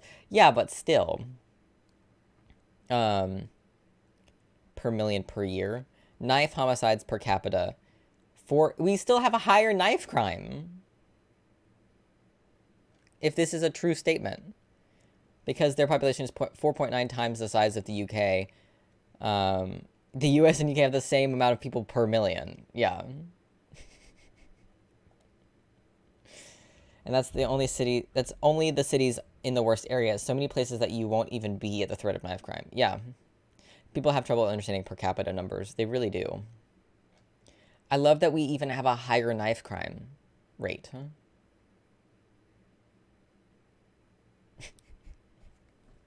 I can't say I'm surprised. But I watched a TikTok where someone actually like did the math and was like, they took the statistics from the most recent knife crime statistics and the most recent gun crime statistics and the most recent like population statistics and stuff, and was like, look, it's like so small in comparison. 2,700 people agreeing.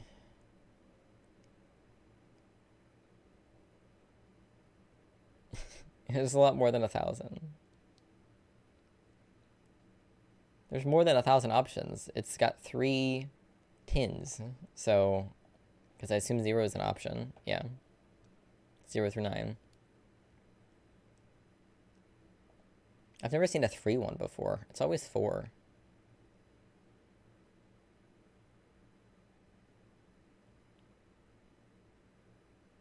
Billy Madison. If peeing in your pants is cool, what?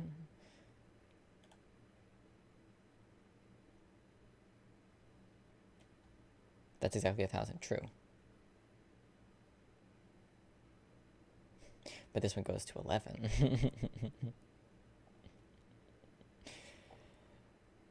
It's not statistics, it's just counting. Yes.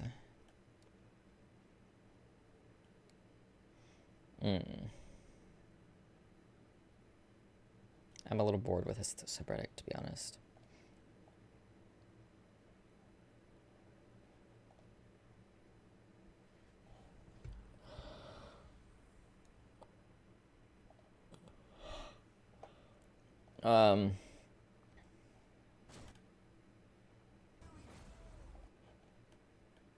Westworld's still on.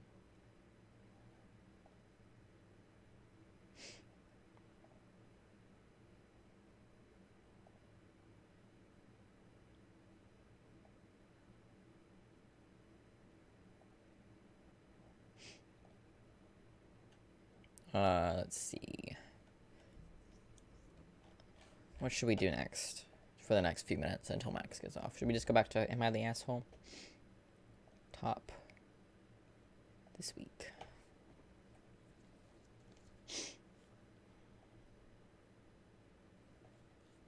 I forgot it's r/Am I the Asshole, not AITA.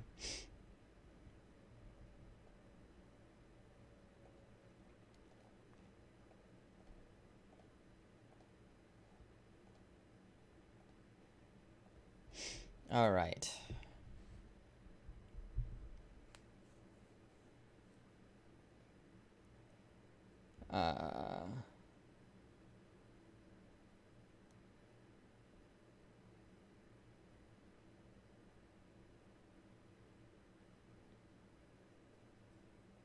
This one sounds good. Let's do this one. All right. Am I the asshole for getting an entire table for myself after my husband and his mom didn't save me a seat? I'll start this off by saying that I, 32 female, have been with my husband, Bob. Let me move this so you can actually see the whole post. There we go. Male, 39, for 3 years. Married for one, and married for one. His mom has a habit of keeping me out of most of their functions with the excuse of you work too much. Not true, because sometimes I do make myself available, but yet find myself excluded. Last week, his mom invited us for a celebratory dinner at the restaurant after she completed her recovery. I had to work that day, but I kept her and everyone in the know that I'd be there at 8 p.m. Bob obviously knew I was coming. Thing is, when I arrived at the restaurant, I saw the table was full. All the chairs had been taken, and I just stood there with complete puzzlement, while Bob and his mom just stared at me. His mom then told me there was no place left for me and that I could either have Bob get up and take his seat or go home. I was so upset, but instead of going home, I just went and took an entire table for me. Bob and his mom watched with their eyes popping out of their heads like they saw something so shocking. Not gonna lie, I did get weird looks from the guests, but so did Bob and his mom. It was awkward in all honesty. I had my dinner, dessert, and went home. I saw Bob and his mom staring grudgingly while I was making my way out. He got home an hour later, yelling, saying I embarrassed his mom in front of her guests, and yelled, asking what the fuck I was supposed to do after I got denied a seat. And he told me that it wasn't his nor his mom's fault. Guests arrived before me. I took all of the available chairs. I told him he could have saved me a chair. He said that I could have just left instead, and reminded me that I was a guest and that I shouldn't expect this level of entitlement to be accepted. She's not a guest. She's your wife. He then went on about how I ruined his entire dinner for him and his mom and what I did and been pouting for days. I don't get it. I really don't. Girl, leave him. Leave him. Leave him. Leave him.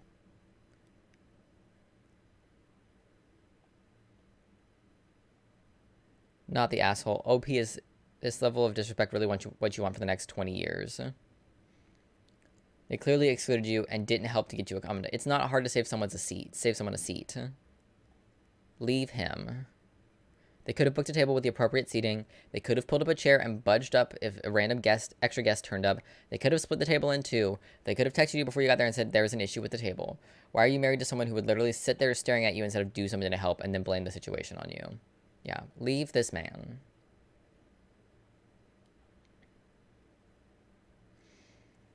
Who clearly doesn't view you as family. Him being your husband is pretty bad. Not sure if it's always been like this, but wow, that's a horrible way to treat you. OP said, the family argument is what bothers me. He actually thinks it's the other way around, that I don't consider his family mine, only because I don't try hard enough to be around them. And why would you if they treat you like that? Yeah. You gotta get the fuck out of there, hun. Get out. Run. Get out. Run for the hills. Not the asshole, I salute you. I could have never done that because I'm too much of a chicken. But believe me, if I had been a guest and then grasped the situation, I would have stared too in admiration. I paid out of my own pocket, and I think it's not about fear more than it is about whether or not it was the right thing to do. Divorce, babe, divorce. Yeah.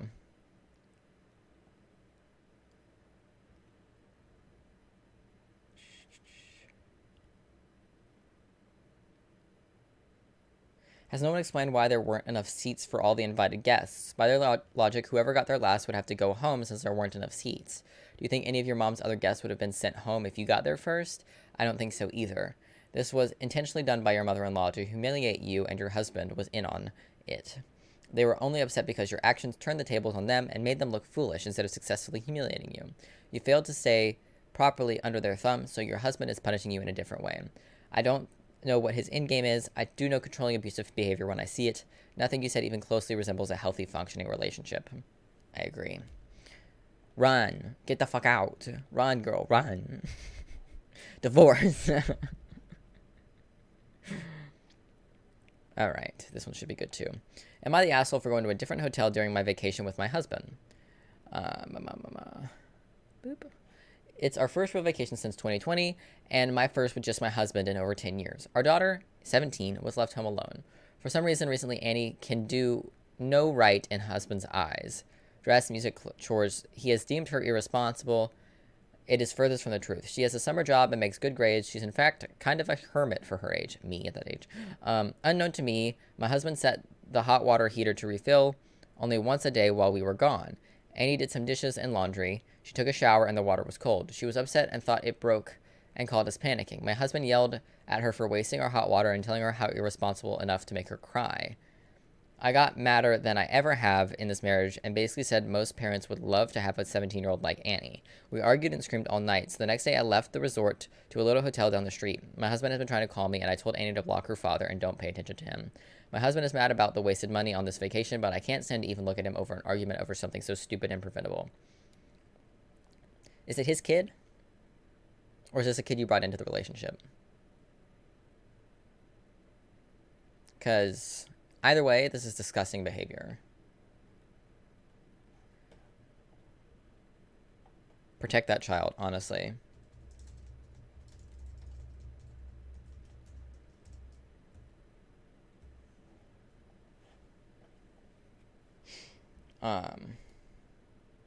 Your husband dislikes your daughter so much that he's manipulated a situation so that he could have an excuse to bully her. It's deeply toxic and obsessive behavior. You need to truly consider whether you're enabling this abuse by staying with him and giving him an avenue for the ongoing verbal abuse of your child. Not the asshole for your behavior here. Thanks for sticking up for an innocent kid. Yep.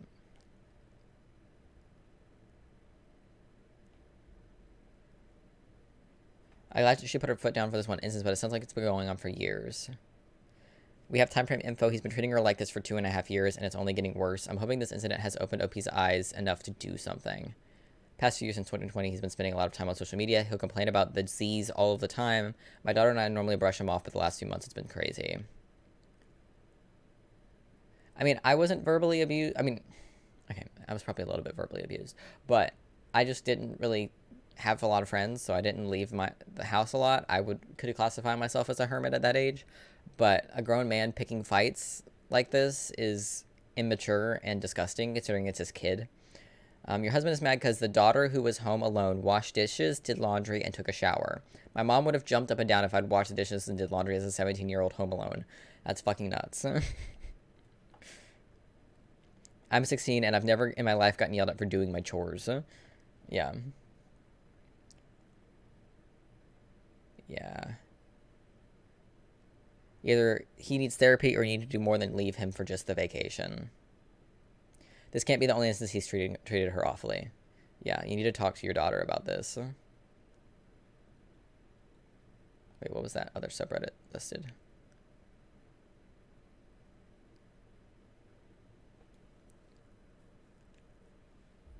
If his knee-jerk reaction when daughter called was to start yelling at her, what other things has she tried to come to you with that was intercepted by him? True.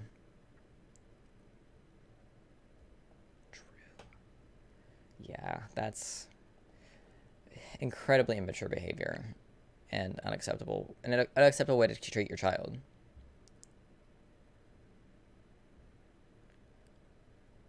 Ooh.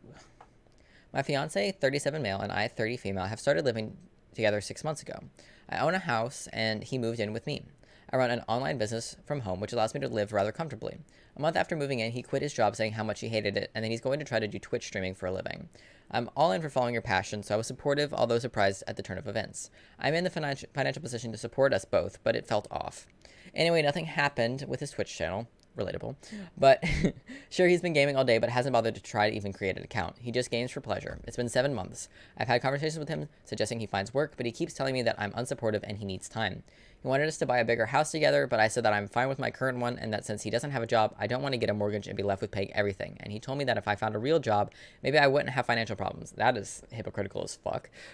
We had a massive argument that night. Now he's been hinting at needing a new gaming laptop, which costs a few grand, and I've been ignoring it, so he asked outright for me to buy it for his birthday. I told him no and that my fake job doesn't cover new laptops, and he got really pissed at me, telling me I'm selfish and ruining his career. Granted, I can't afford to buy it, but since he really hurt me saying that my business is not a real job despite me working my ass off. Yeah, drop him. Because, like, while I did quit my job, because I hated it, and I've been just doing this for the past few months, I've still been paying rent. I'm, like, a month behind now, but I'm actively seeking out a job, and I'm going to be paying that back right now. I'm not just living off of Max for 7 goddamn months. Like, like, bro. His career. Yeah. I love this guy who quit his actual job to try to do Twitch is trying to tell his fiance who owns her own home to get a real job. What? He doesn't have a job at all and is telling her to get a real job, right? Like, what the fuck? Kick his ass out. The thread is now locked due to an excessive rule violations. I wonder what he brings to the relationship other than entitlement and laziness, honestly.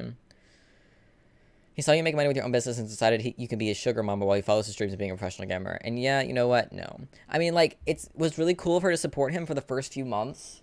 But, like, when he clearly wasn't showing initiative and trying to actually make it, like, a genuine thing, and he was clearly just gaming for fun and not gaming to try to make it a job, that's when she needed to start pushing him to get an actual job outside of that. Because you can do both. You can have a job and bring in some money, because clearly she has no issue with paying more of the rent or mortgage or whatever than he does, but paying all of it for that long would be really fucking annoying, in my opinion. Unless you make so much money that paying for whatever that stuff they're paying for doesn't make a dent in your money, you know. If he doesn't have a streaming account, all he's doing is just gaming. Exactly. If he's not even streaming it on Twitch, then he's not trying, and that's a problem. And he quit his job just after moving in with her into her house. Yeah. A 37-year-old living off of a 30-year-old. He shouldn't have left his job until he was making money. Not the asshole.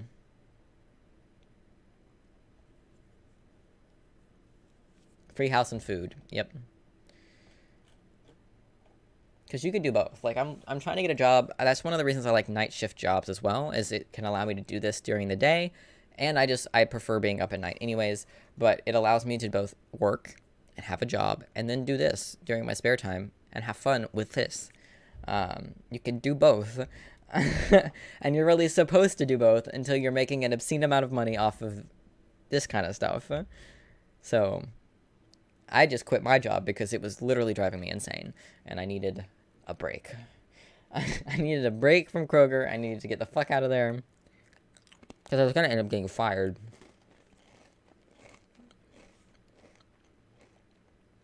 All right.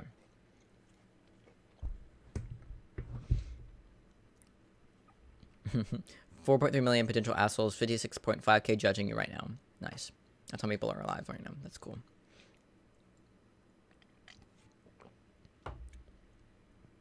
Oh. Am I part of AITA? Is that why that's the one that keeps popping up? What the fuck?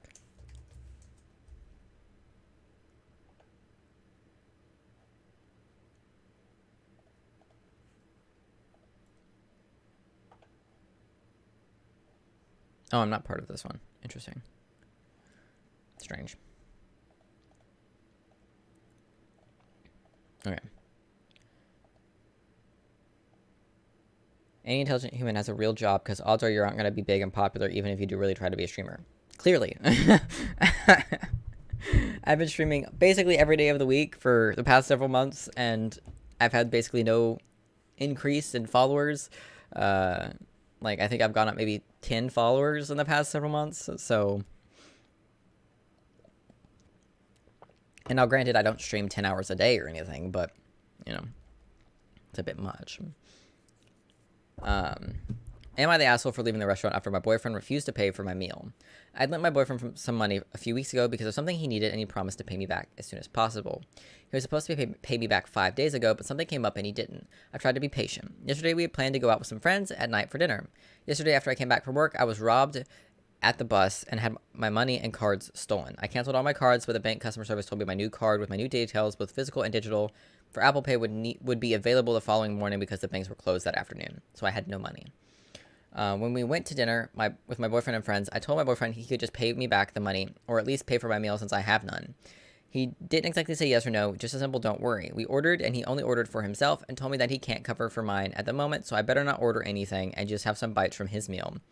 I was so mad and frustrated because he had promised to give me back the money.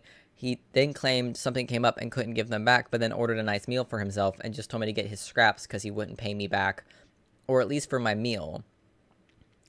I'd be the only one sitting there with no meal in front of me. I said this is ridiculous, and I got up and left. Our friends now believe it was very low of me to get up and leave, and now I should be polite and stay there. No, not the asshole. What the fuck? I'm not a pretty female either, so yeah, that's true. If I had nice big titties and, you know, sexy long hair and a nice face and, you know, I showed my titties off, you know, maybe I'd get some more followers, but...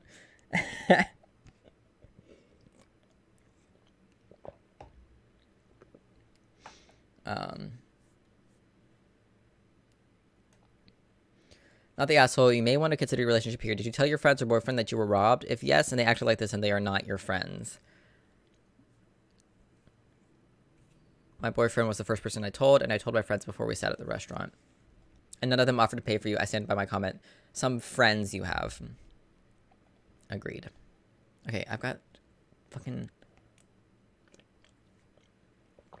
Please don't, I will leave. Oh, don't worry. I have no plans on getting my titties out. I plan on getting my titties off. That's what I want.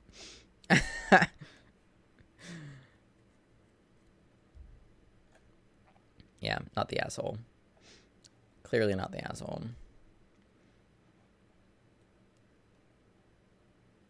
Ooh, a creepy husband. Okay. I, 22 female, met my cousin's husband, 24 female to 26 male, last July for their wedding. They live several states away, so in addition to meeting him for the first time, it was also the first time I'd seen my cousin in a few years. I instantly got a bad vibe from him, and he made several comments that rubbed me the wrong way. He told me I seemed like a wild child and said that he would bet I'm a bad girl, that's creepy, at my college. Since meeting him, He has followed me on Instagram and sporadically sends me reels, which I don't open, and comments odd things on my posts like looking good cousin. He even DM'd me once, hey, I'll be in your state this weekend on business lol, which I never opened either. All of this definitely creeped me out, but I didn't feel like I could say anything about it because my cousin and I aren't close, and I've always felt like she looks down on me because she's a devout Christian and I am not. This is creepy. Fast forward to this week, one of those fake accounts on Instagram popped up with some of my pictures asking for money for X-rated pictures. The bio was in broken English, and pictures were poorly cropped screenshots of my 2 most recent posts, and the Cash App was a random string of numbers and letters. The account just looked very fake, and many of my friends sent it to me and reported the account. Of course, the one person who apparently fell for it was my cousin's husband. I then got a very long, nasty DM from my cousin telling me she had been very tolerant of my sinful lifestyle, whatever that means, but this time I had gone too far. She said she didn't care that we were family, and so long as I was posting a threat to her marriage, I was no longer welcome in their lives.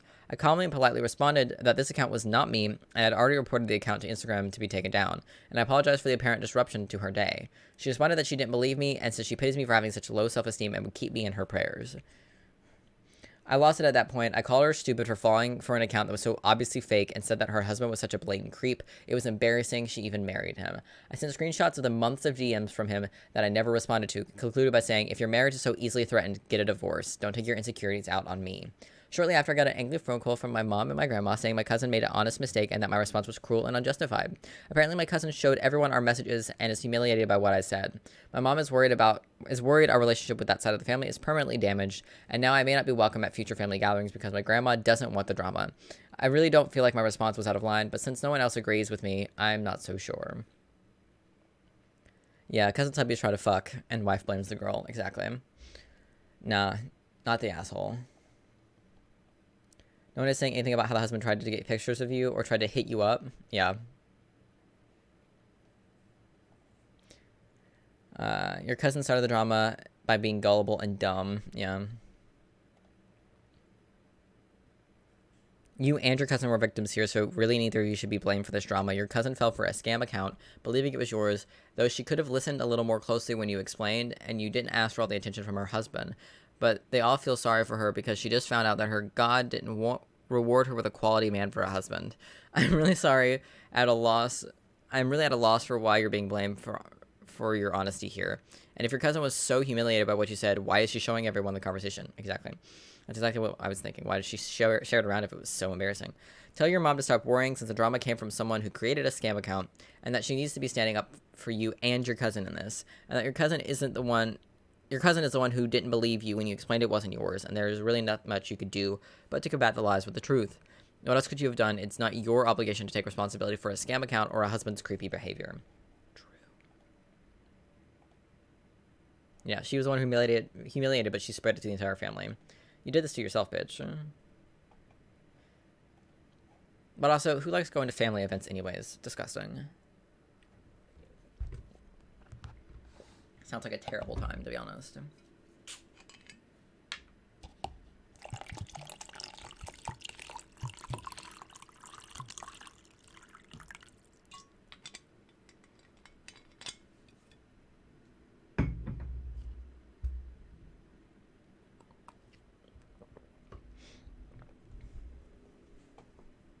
Okay. Am I the asshole for canceling my daughter's date? FYI, I'm a single dad and have been for 11 years. Her mom essentially just ran out on us. My daughter Victoria is 14 and she's a great kid. Makes me a proud dad. But as the teen years arrived, we certainly had our fair share of disagreements over grades, clothes, and clothes mainly. Unfortunately, she's interested in boys now, lol, and they're interested in her. God, if you're listening, please send help. Normally, when she says she has a date, I'm fine. I meet the kid, they go on their way. That's kind of my rule. I don't do some goofy, if you don't have my daughter home at 9 on the nose, I'm coming hunting for you. Big scary dad speech. I want to just meet the kid so I could put a face to the name. A few days ago, she said a guy named Vince asked her out. Fine. Well, Friday night came, and I get told from Victoria that, oh, he's not good at talking to parents and doesn't like to do it. Sarcastically, I said that I loved hearing that, and that I was at ease hearing that this guy actively avoids parents. She's got a PhD in my sarcasm, so I received an eye roll. I said he could use tonight as practice for talking to parents. She said that he doesn't have to do anything he doesn't want to. I told her that he's not meeting me, he's not going on the date. I got a foot stomp and a that's not fair. I told her I wasn't being overbearing, just wanted to meet the kid. He told me that she wasn't going to do what She told me she wasn't going to do what she wanted. I told her to text this guy that the date was off and go to her room. She started crying, sent the text, told me she hated me and all that stuff. Yeah, terrible taste, liking boys. Can you imagine? Disgusting. That sounds awful.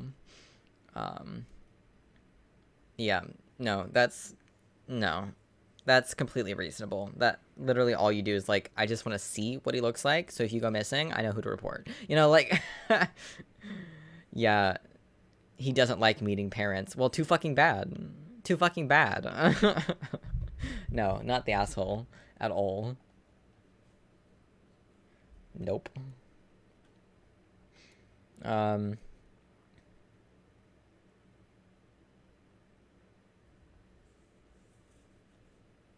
My ex's wife? Ooh, this sounds juicy. Am I the asshole for deliberately telling my future mother-in-law the wrong name of our baby? Ooh, juicy. Juicy. I, 23 female, and my fiance, 25 male, are expecting a baby girl next month. We're really excited as this is our first child, and we've been trying to prepare for parenthood. A lot of our family have been helping us with baby stuff and giving us general advice. They're also really super excited for her, especially my future mother-in-law. She's a very stubborn person and hasn't really accepted me as a part of the family yet. She always tells my fiance how we could do so much better than me and that he's fallen into a trap of having my child. It's hurt me a lot, and my fiance has had to talk to her about it, but she still hasn't apologized or anything, so I just tend to ignore it now. She's also one of those moms who posts every little detail of their life to Facebook. Ooh, a mom. So we're talking to a Brit here. Okay. Who posts every little detail of her life to Facebook. Like when our fiance proposed, she was straight to the Facebook before we could announce it ourselves. Recently, me and my fiance have been coming up with the names for our little girl, and we both decided on the perfect name. A few days ago, on a phone call, my fiance accidentally slips up by telling my future mother-in-law we've chosen a name. She's been nonstop messaging us and calling us to find out the name. We don't want to tell her until the baby is born so that it doesn't ruin the surprise and the whole Facebook finds out before we are comfortable telling everyone. She tried guilt-tripping my fiance by telling him how he's hurting her by not telling her his own mother the name of their grandchild, and he doesn't love her, and that we, especially me, are going to try to keep it from her, seeing the baby. I'm not sure why she would think that, as nothing we have said has suggested it. To stop her from getting on my fiance's back, I wrote a message saying that if she wants to know, she can't post it on Facebook. She agreed, and I told her a fake name. 5 minutes later, into checking Facebook, I can't believe this. I'm going to be a grandbaby to Charlotte next month. So proud of fiance's name and his partner. My fiance was furious and called her to tell her she was wrong to announce it. She said that she was so overjoyed by it that she couldn't resist. He told her how that wasn't even the name and that we aren't going to tell her until she's born, and hung up. It's been a few days and my fiance has been getting texts from her saying that she didn't mean it and that I'm the asshole for telling her the wrong name. Her words are, who even tells her future mother-in-law the name of the wrong grandchild? Ooh, there's an update. No, not the asshole. Your mother-in-law is an asshole, and I'm glad your fiance is at least standing up to her. That's good. You don't need to divorce him, at least not yet. Update, I want to start out by saying that I appreciate all the love and support you guys sent out to me. It was really entertaining to read everyone's opinions on the matter, and has restored my faith in thinking that everything will turn out fine for me, my fiance, and my baby girl. After posting this, my fiance sat down with my mother-in-law at dinner and spoke about boundaries. I wanted to start a clean slate. I've always given second chances, and she acknowledged this, as well as wants to get along for my fiance and our baby. So let's see how that goes. Also, my fiance has started referring to our baby girl as Lottie, short for Charlotte, because he found it hilarious how this post blew up, and maybe we might keep Lottie as a middle name. Who knows? For those wondering, if you've seen my post on my profile, my fiance is still serving, and I still intend to join, as we both agreed that the baby girl will be looked after by my fiance when he's not away, and my mom as I trust her with my life whilst I go away for basic training. Oh, they're in the military. Okay. Again, I appreciate all the kind words, and I might or will probably do another update when Lottie is born. Nice. Not the asshole. Mom has it wrong. Yep.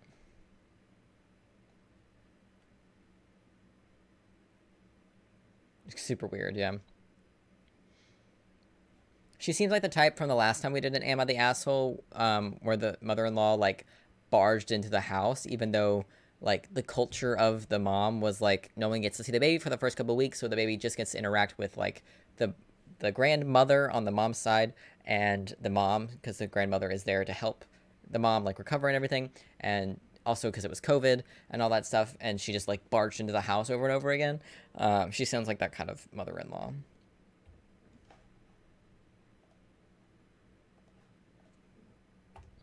That's what it sounds like to me. I think he's not allowing this. He's clearly not happy about it either, so. Ah, shite. Boop. There we go.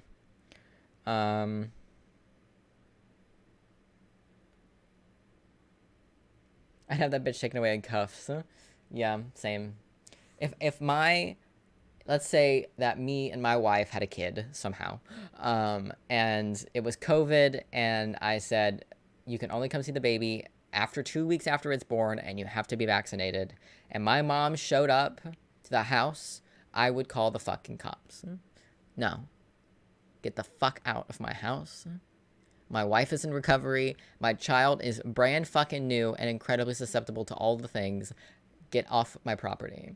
Get out. Goodbye. No. I told you you're not allowed to be here. Go away. Granted, at this point in my life, I don't know if my mother would even give a shit. So, you know.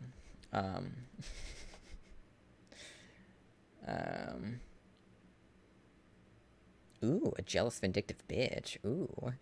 Am I the asshole for calling my friend's girlfriend a jealous, vindictive bitch? Ooh, sexy. We love spicy. My friend James and I have been close friends since primary school. James has been dating Janet for 6 months. Janet believes women should be all natural, which means no makeup, plastic surgery, tattoos, piercings, etc. I've only probably spoken to her a few times, and she's always brought it up. My girlfriend Nicole and I have been together for 5 years. For as long as I've known her, I've known that she's very glam. I've rarely seen her leave the house without makeup, though most of the time you can't tell, and dressing up. Nicole has a nose piercing and a few ear piercings, a few tattoos, and is very candid about getting her nose done. She's everything Janet hates. A few weeks ago, James invited us to his beach house for a relaxing week away from the city. It was going to be James, Janet, Nicole, and I, and I thought it was going to be a fun time, and a way to get to know Janet a bit better, since Nicole and James are already great friends. Nicole was reading a book and lounging in the sun when Janet asked her if she wanted to go for a swim. Nicole declined because she's a terrible swimmer and did not want to ruin her hair. The second part was a joke, but Janet scoffed and muttered something about Nicole being a snobby bitch, and Nicole brushed it off. During dinner, Janet kept insulting Nicole about everything. Nicole would speak and Janet would call her posh, pretentious brat, or James would laugh at something she said, and she would immediately turn to Nicole and say something like, men prefer all natural women. It made the whole dinner awkward, and I asked Janet to stop multiple times. At first, Nicole was laughing her off or making a joke out of the whole thing, but eventually got so uncomfortable that she left the table. Janet called her a fake insensitive. I told her to shut the fuck up before I left the table. Janet woke Nicole from her nap by pouring cold water over her and throwing her dresses in the pool to loosen her up. What the fuck? That escalated very quickly. We left as soon as we could. James has apologized profusely for her behavior, but I've told him that I wasn't comfortable hanging out with Janet yet. He did ask me to apologize to Janet for ruining her good time and help resolve the conflict. He said once I apologized, Janet will. I refused, and I thought he had accepted that. I ran into James and Janet at the store, and James confronted me, asking me to apologize to Janet. He looked very desperate, and I could tell that he really wanted me to apologize. I looked Janet straight in the eye and told her that I'm sorry you're such a jealous, vindictive bitch, and asked her to leave me alone. I got a bunch of angry calls from James, calling me petty and hypocritical by name-calling Janet. Nicole thinks I should have handled the situation better. Nah. Stand up for your woman. Stand up for your girl against that jealous, vindictive bitch. Absolutely. Also, your friend is an asshole for letting his girlfriend speak to yours like that. That is so fucked up. New girl picking on someone that's been there for years is really not smart. She should get dropped. Exactly. No. Janet is a bully, plain and simple. Sure, you could have refrained from name-calling and still conveyed the same message, but I don't think you owe respect or soft language to the woman who threw cold water on your sleepy partner and ruined her clothes. Not to mention spending a whole weekend openly insulting her. James will either realize his anger isn't with you, or he'll just stay with his abusive girlfriend, and your friendship will likely suffer for it. Yep. You exhibited incredible restraint. While everyone is entitled to preferences and an opinion, no individual has the right to force theirs on others. Janet is a bully. James appears to have had a voluntary lobotomy. I'll give you an apology as soon as you compensate me for the clothing you threw in the pool. Exactly. I don't think James has had a lobotomy so much as he's being abused by his girlfriend. I saw AH girlfriend and my brain went Amber Heard girlfriend. Oops. Because during the whole trial and everything, like, Amber Heard and Johnny Depp was shortened to AH and JD because a lot of it was, like, Twitter stuff. So to save count, people would just say AH and JD. So Ooh, and everyone sucks one. Okay. Am I the asshole for refusing to pay for her hotel room? I rent out the spare bedroom in my house for $800 a month, market rate in my area. I don't know my roommate very well, but we work for the same company. I work early mornings, she works late evenings, so we're often ships passing in the night. On Friday, my hot water heater broke. The home warranty guy says they couldn't get anyone out until Monday morning. It's hot as fuck right now, so I wasn't too upset. A few cold showers won't kill anyone. I texted my tenant, hot water is out until Monday, and she responded with a thumbs up. I didn't see her all weekend, which is normal, and as I said, the guy got here at 8 a.m. to fix the heater. When he was done, I texted her to let her know the hot water was back on. She hits me with this gem. My hotel bill was $250. Do you want to reimburse me now or deduct it from next month's rent? For missing a weekend of hot water? I stared at the text for a good while. I didn't even know she was gone. She got a hotel room just for hot water. That's so extra. She could have just showered at work, but she got a hotel room. I texted, hey, I didn't know you left. Rent is still due in full on the 1st of the month, regardless of if you chose to sleep elsewhere for the weekend. She texted me back there was no water. I couldn't stay there. There was water. It just wasn't warm water. You're my landlord and have to provide me with livable accommodations. Cold water is livable accommodations. I texted back there was water, just not hot. And it was just for the weekend. It wasn't like it was a month without water. It was a weekend. Right? Friday, it broke, and they wouldn't be able to fix it until Monday. It's just a weekend. Just don't shower over the weekend. Or if you have to go to work, like he said, shower at work, because apparently they have showers at work. If it was winter, you might have a point. Rent is still due in full. Failure to pay rent will result in me filing with the court, which will impact your credit. She stopped responding. I texted a friend who said I was way too harsh and I should have just countered with a $50 discount for those 2 days or something. Which, sure, if she'd asked for a $50 reduction, that would have been reasonable. But I'm not paying for our hotel, and the audacity of her to ask me pisses me off. I don't think he's the asshole here. I don't think it's an everyone sucks here. I don't think it is. I think she's a dumb bitch. And that's what I think. I don't think he's the asshole here. Or them. I don't know who the poster is, but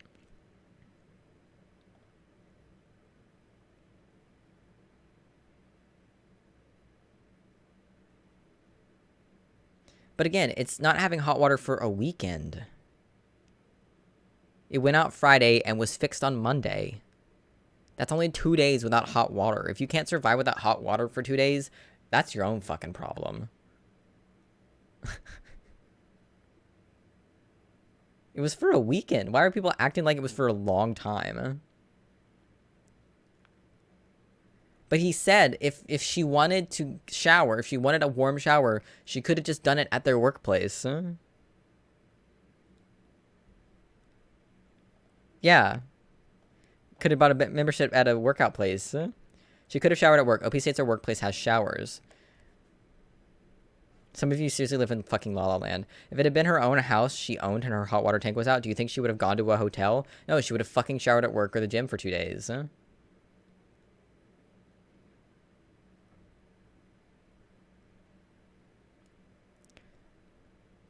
Yeah, I don't think he's the asshole here. I don't agree. Like, I do not agree. Yeah. You can go 2 days without a fucking shower. Like, we've had our water go out before because they're, like, fixing pipes or something. And so we didn't have water at all for, like, a day. And we didn't fucking complain. We just, you know. We had toilets, but we didn't have, like, proper, like, hot or cold water. It was just kind of, like, meh water. Right? I think that's correct, right? We've had water issues before where our hot water's gone out. And we've just not showered till it was fixed or taken a cold shower. Like, I think she overreacted by a lot, and like no one like they said, the water was available. You don't owe her anything for that hotel. No one told her to get a $250 room. Must have been a nice room. Could have stayed in a red roof for like $75 a night. It's wild she expects you to credit her nearly a third of the rent for 2 days without hot water. Exactly. And does she know that you can make hot water by heating some cold water up on the stove? Come on, it's 2 days. I'd ask a friend if I could use their shower if I needed one that bad. Nothing wrong with a sponge bath for 2 days. I did that for showers one time for like a week. Heated a big pot on the stove, took it into the shower cabinet, and dumped it on my head little by little. It was barely even an inconvenience. I knew some folks growing up who lived in a house way out in the country with no shower, so they just used a big bucket of warm water on the stove and a ladle. It was never a problem. We city folk are spoiled rotten. She didn't get an expensive hotel. Friday to Monday is 3 nights at 75 night, 225 total. That doesn't give her any right to expect a full refund.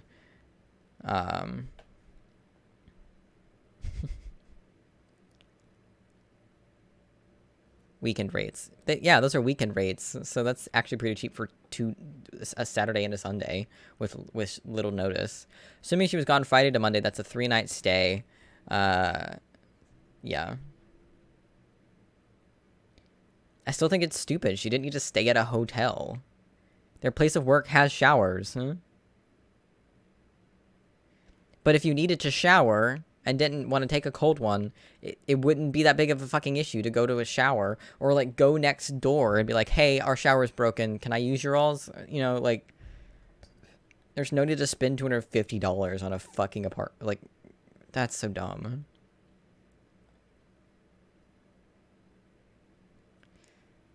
I don't have any as long as the house is working plumbing, water, electricity, as it is structurally sound. Yep. Hot water is not a necessity. In midsummer, when temperatures have been in the upper 80s, higher for the past month, hot water is not a fucking necessity.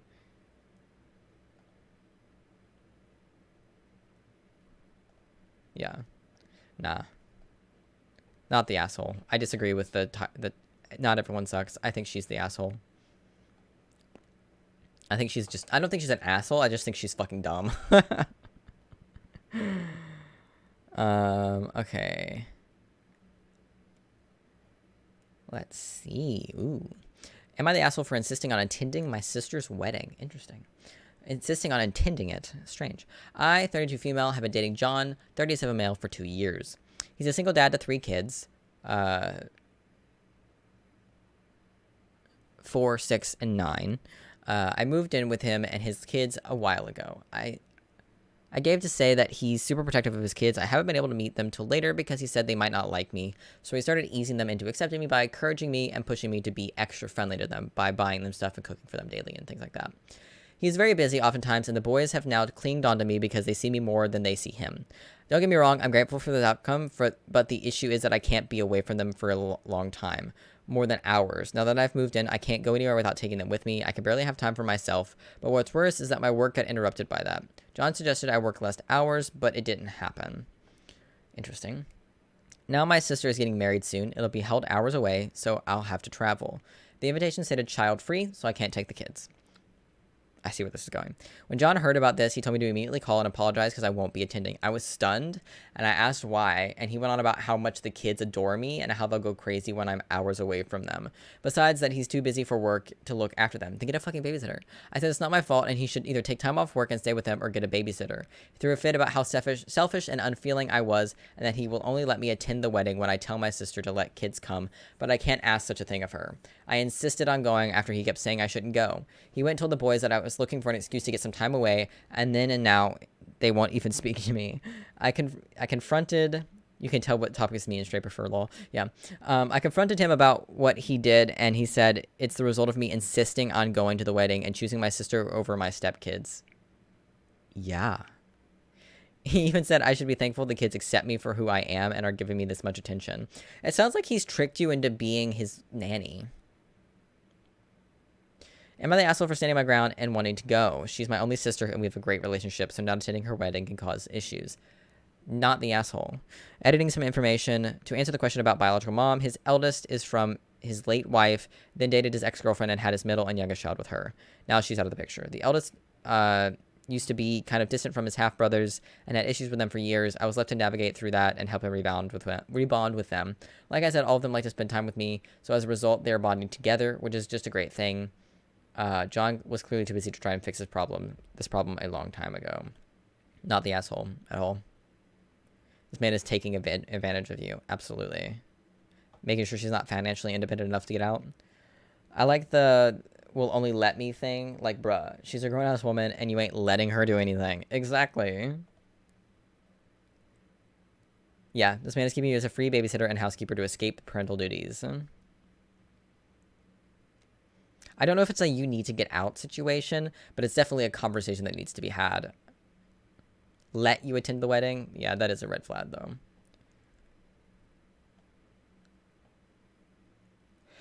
You wanted to attend a completely reasonable family event, and he said that he would not let you. That's the root problem. You are not the asshole for going to the wedding, but you are minimizing the actual problem by not acknowledging that his need to control and turn you into mom instead of a partner will be the long-term problem.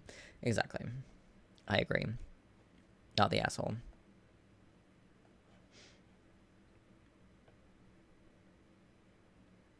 Ooh. Am I the asshole for laughing at my neighbor and calling them stupid before closing the door on them? I, 25 male, live in my family's cottage, which I was given ownership of. The cottage itself is a waterfront property facing a medium-sized lake. Ooh, nice. My family has been living here for generations, as my great-grandfather originally bought it before passing it down and eventually leading to me. My neighbors are a different story. As many of the people I have known since childhood have moved out, the houses that my neighbors once had have been torn down and replaced with designer homes, With the construction of these homes came new neighbors and an HOA of which I am not a member. My problem started with my... How old is he? 25. Okay. My problem started when my next door neighbor, Sophie, somewhere between 50 and 60, female, over fishing. Oh, it started overfishing. Sorry, I can't read. One day after doing some canoe fishing, I was approached by Sophie on my beach. She started asking if it was legal to fish on the lake, which I said it was, as long as you pay the $25 per year license. After that, I said I had to go as I caught some fish and I wanted to start processing them for dinner as it was getting late. After our conversation, I did not hear from her for over 2 weeks. My encounter with her this time was not in person, but through a letter. In this letter, she wrote about how dangerous fishing is to the environment and why I should stop. In response, I chose to simply chuck it in my recycling bin and ignore her as it wasn't worth my time. He's not mass fishing in the lake. He's fishing for one. My most recent encounter was 2 days ago while I had some friends over. It was in the afternoon when I had ran back to the house for some more beers along with one of my friends. While grabbing the drinks, we heard a knock at the door. When I answered the door, it was Sophie, and she had another letter. Before handing the letter, she said that she had tried to be diplomatic, and now she has enough. She's had enough and has a letter from the HOA. Admittedly, I was a bit tipsy at the time. In response, I laughed and called her stupid for believing the HOA can do anything before closing the door on her. After sobering up, I felt conflicted. On one hand, I felt like I was justified in my actions because my fishing is none of her business. On the other hand, I felt like I could have dealt with her in a more tactful way. Honestly, for being drunk and for her being a bitch and being a Karen, honestly, you handled that really well. Not an asshole. It's kind of ironic, as an individual fishing for their own food in a canoe is about as sustainable as it can get. Yep. She's bordering on harassment. Not sure why she's lying, as the HOA knows you're not a member, which would mean that they can't do anything. Not only that, an HOA can't control how often and where you fish. This woman is the reason a vast majority of Americans refuse to live in an area with an HOA. Yep. Not the asshole. That was easy. Okay. Ooh, an asshole one. Yes. Am I the asshole for having high expectations for my bachelorette party? We haven't read an asshole one in a while. Or at all, I don't think. Throwaway and mobile account. Okay. I, 25 female, am getting married to my wonderful fiance, 31 male, this fall. That's a weird gap. Seems a little sus already. A week ago, I had a bachelorette party. While most girls dream of their weddings, I dreamt about my bachelorette weekend. I put a lot of planning into this weekend, made a lot of phone calls, reservations, and everything, basically. For Thursday night through Sunday morning, me and 25 of my closest girlfriends rented a house. From the start, it was a disaster. I told my girls to get to the house early on Thursday so they could decorate and set up before I got there. When I got to the house at 3 and they weren't done decorating, so that bummed me out because I wanted that wow moment when I came in and saw it all set up. I felt robbed, but we still had a decent first night. Friday, I woke everyone up at 7 a.m. to make breakfast and get ready because we had a packed day. Vineyards, boat, lunch, happy hour drinks, then dinner, and the clubs. I was getting shaded on all afternoon because people said they were being rushed from place to place and had to carry changes of clothes all day. Why were they changing clothes? But we only had a limited time in the city, and I wanted to make the most of it. Saturday was worse. We had brunch at 9 a.m. and no one was awake in time, so it ended up only being me and a few loyal bridesmaids. We went shopping after for a few hours, and when we got back to the house, no one was even apologetic, even though I was close to tears all day. The last straw for me was later that night when we were going to dinner, and nobody was wearing the matching shirts we got for the weekend. People wanted to wear their own stuff, but that's not what we agreed on, even though my maid of honor notified everyone. At that point, I said fuck it, this weekend was ruined, and locked myself in the room to cry. What a baby. It was even worse when I came out a few hours later and half the girls had gone away without me. AKA the actual bride. Okay, so what? I ended up driving home early on Sunday and left the house a mess for the girls to pick up because I was so upset. Now it's been almost a week. No one has really texted me except some bridesmaid and the maid of honor. I know I sound bridezilla-ish, yeah. But these are supposed to be my friends, and we were supposed to celebrate me all weekend, and I felt neglected, and I'm just really upset. I understand these expectations may seem like a lot, but I made my expectations clear to the group, and they just let me down so bad. Am I the asshole? Here's an edit because people ask me. Yes, I have 25 people who I genuinely want to celebrate with. 6 of them are in my wedding party, and the other 19 were college friends, childhood friends, work friends, etc. Maid of Honor sent out the itinerary a month ago. It was very clear in the activities I planned and their prices per person. If someone wanted to skip out, it wouldn't be a problem, but all the girls paid accordingly, so they knew what they were getting themselves into. I'm very clearly the asshole. Well, I'm very clearly the asshole. Edit 2. I've decided to apologize for wanting the one weekend to be about me. I need to rethink my friend group and make some changes to the wedding invite list. Thanks. You're the asshole for the control and then running off crying. No, you can't control 25 other women. Your expectations were too high. Also, who has 25 friends? Honestly. She sounds like a spoiled child. She does. Like, you can't expect 25. Like, maybe the, like, few bridesmaids that she had. Like, the 6 actual wedding party plus the 6 in the wedding party, sure, maybe expect them to show up and do stuff since they're, part of the wedding party. But you can't expect all 25 people to get up at 7 in the fucking morning and be rushed from place to place. Like, especially since they paid, so if they don't want to go, that's on them. Don't wake me, I'm an adult, honestly. Brunch at 9 a.m., that's just breakfast. After being up at 7 in the morning before and having a full day, especially with drinking, fuck no. Yeah. 25 people is not your closest friends. That's a large group of acquaintances, which also includes your closest friends. I guarantee you that not all of them consider you to be their best friend. This means you are dragging people who are trying to politely support an extended member of their friend group into a huge elaborate event where every detail had to be micromanaged for your personal benefit. You even complained that some of them did their own thing while you were pouting and hiding away from everyone, rather than sit patiently at the door for you to once again grace them with your presence. Yeah, a 9 a.m. brunch is just breakfast. Yeah. Yeah, I think she should have just invited the, 6 or 10 people, like the 6 people in her wedding party and then, like, a few others that were really close, but 25 people is a lot. You sound exhausting. Yeah. They got, what, 4 to 5 hours of sleep before a 7 a.m. vineyard boating and a club? They were fine. You're the asshole. You aren't describing a party. A party lasts a few hours. You had a 4-day weekend. People had to book multiple days off work for you. And surely this is a typo. You stuck 25 people in a single house. This whole debacle sounds more like a boot camp than a bachelorette party. Agreed. I couldn't get past the I was mad it wasn't decorated on time. By then I knew, yeah, she's the asshole. Then I rested and confirmed my thoughts.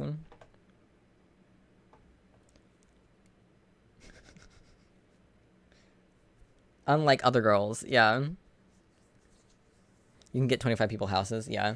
But still, that's really packed, especially if they're all ladies. Have you ever tried to share a bathroom with more than 2 girls at one time? It's a lot. Also, you better not be waking me up at 7 and 9 a.m. on a weekend after making me go out the night before. Honestly. Brunch is 11 a.m. at the earliest. Absolutely. Did no one tell you this itinerary was way too much? You made your expectations clear, but did you not think at all about what everyone else wanted? I know it's your weekend, but that doesn't mean you get to cart everyone around like a kindergarten class. If I had, I would be doing better with my love life.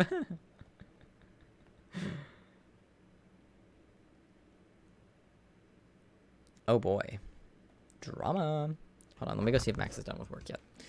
BRB.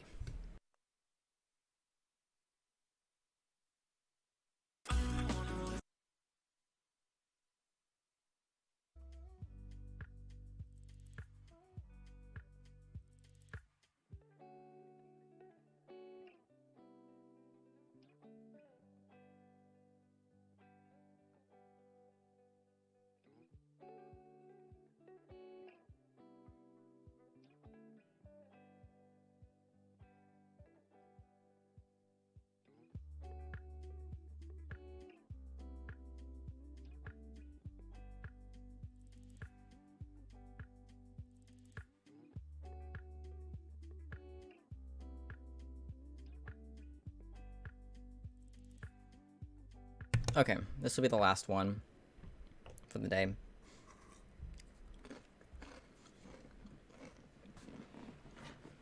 Let's hope it's a juicy one.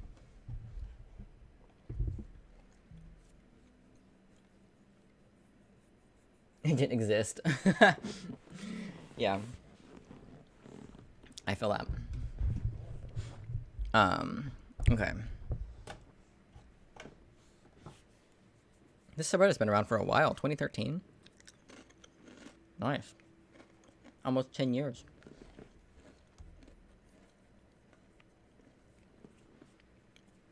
Alrighty.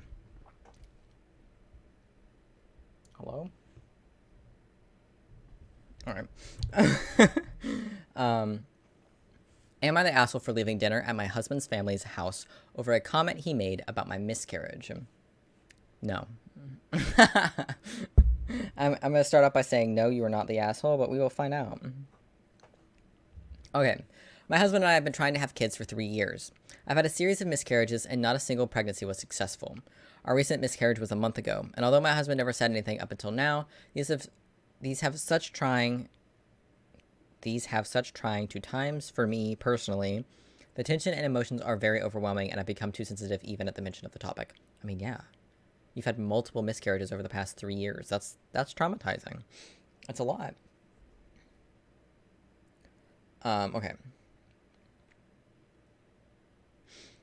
He took me to his family's house for dinner last night, and my miscarriage was brought up by his mom. The look of disappointment on her face made me lose my appetite completely. She went on and on about what may have caused it. Then my husband chimed in and said that she's starting to come to a conclusion that maybe I'm incapable of being a mom. I was floored for 2 reasons. One is that he'd even say such a thing.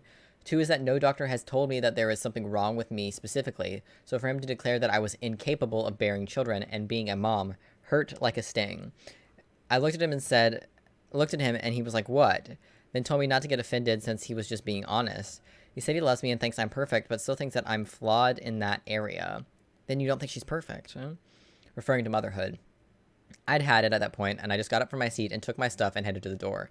I said nothing, and I just made my way out. He shouted at me, but I didn't stop. I went home, and he came and started unloading on me about how immature and too sensitive and ridiculous I was being. He said he was giving his honest opinion about the matter, and I have no right to police the words that come out of his mouth. Whether I like what I'm hearing or not, it's still the truth. We argued some, then we stopped talking altogether. He keeps saying I exaggerated and walked during the dinner and disrespected him and his family over literally nothing. I'm unsure if I handled... No. You're not the asshole. You're not the asshole. No, your husband is an ass. You've been trying to get pregnant for 3 years and have had a series of miscarriages. I'm willing to bet he's a little bit infertile too, and that you just struggle to get pregnant. But then again, I believe the number is like a third of women who try to get pregnant will have a miscarriage, or it might actually be higher than that. Miscarriages are incredibly common, and it's common for people to have more than one miscarriage. I know my mother had several before she had me, so it's very common to have more than one miscarriage. And if it's taken 3 years, I'm willing to bet he's not very fertile himself either. He shouldn't be making comments about it at all. Exactly. Especially if you've told him that this is a girl, don't have kids with this man. Yes, I agree. How old is he? Oh, she doesn't say. Okay. Not to mention that sperm may be cause for miscarriages. 50 to 80% of recurrent first trimester miscarriages are due to chromosomal genetic abnormalities, of which he is contributing 50%. Low quality man, low quality sperm. The science checks out. I'm almost speechless. I'm so very sorry for your loss and heartache. Before you consider another try, I think you may want to reevaluate whether this is the man you want to parent with forever. His insensitivity is outrageous, and then you double down by attacking again at home behind his interpretation of the truth. What a total asshole. Please consider counseling for yourself, for your grief, frustration, and determine whether you really want to continue with this abusive bore. So, not the asshole. Please reevaluate your marriage. Biologist here. Him acting this way is especially gross when no doctor has actually said she is the problem. When a couple has ongoing fertility issues, 1/3 of the time it's the woman, 1/3 it's the man, and the remaining third is comprised of biological incompatibility issues, environmental issues, etc. OP's husband is throwing her under the bus and expects her to just take the public embarrassment. It's a real shitty move. Yep. It could be that he's not very fertile and that she's just struggling to carry to term. Like, it could be both issues. And that's those are both common things. But to just put all the blame on her is so fucked up. I've had friends who couldn't conceive even with a bunch of interventions. They split up and both went on to have a lot of easy kids with their new partners. Yep. Being too sensitive about miscarriages is not a thing. They're devastating. Your feelings and sadness surrounding them are valid, and I am sorry. Miscarriages are rarely have an identifiable cause. Most likely the fetus was incompatible with life for some reason. It's not anything you did or didn't do. If everyone who was incapable of being a mom experienced miscarriages, we wouldn't need the foster care system. He doesn't think you're perfect, and at this moment, he considers you little more than a potential incubator and believes your value lies in your ability to carry your child to term. You are not the asshole, but he and his mother absolutely are. Yep. I am 6 months pregnant after 2 years of IVF, and our issue was male factor infertility. MFI is a way more common than men would like to believe, and tough for me because husband already has an older kid, so most people we know think I'm the cause of needing IVF. Also, lots of people don't know, but miscarriages often have a genetic abnormality, which means it could not have survived into normal life or even grown healthily in the womb. And that abnormality could come from an unhealthy sperm, meaning the egg or vice versa. Unhealthy sperm meaning the egg or vice versa. Until both of you have been tested like my husband and I were, there's an equal chance that either of your side is not quite what it needs to be for success. Best thing to do is see your doctor. This sounds like projection on his part. I agree. For years, my dad refused to get tested because of his ego. His ego would have just been smashed if he had a sperm problem. It took him years of my mom going through invasive testing in the 80s. Screw male fragility. My husband immediately volunteered to get testing at 6 months of trying because he wanted to do whatever needed to be done. If he truly wanted a kid, he would go get himself tested. That's just the way it is. Huh? It was his opinion and wasn't based on any medical fact. Miscarriage is natural, and it happens quite frequently. About 1 in 3 pregnancies end in miscarriage. And it can happen for a variety of reasons. It says nothing about you and motherhood. Sometimes in nature, sperm DNA can be damaged during sperm production and transport. This damage is known as DNA fragmentation. High levels of sperm DNA fragmentation have been shown to double the likelihood of a miscarriage occurring. So maybe instead of trying to blame you, he should look in the mirror. Maybe it's his low-quality sperm that's to blame, you know? Yep. I hate when that happens. When like a couple can't get pregnant, they always they blame the woman so often, and it's like, you realize it takes 2 to tango, right? It takes 2 people to make a baby. Like, what? Max hasn't come out yet, so we'll do another one.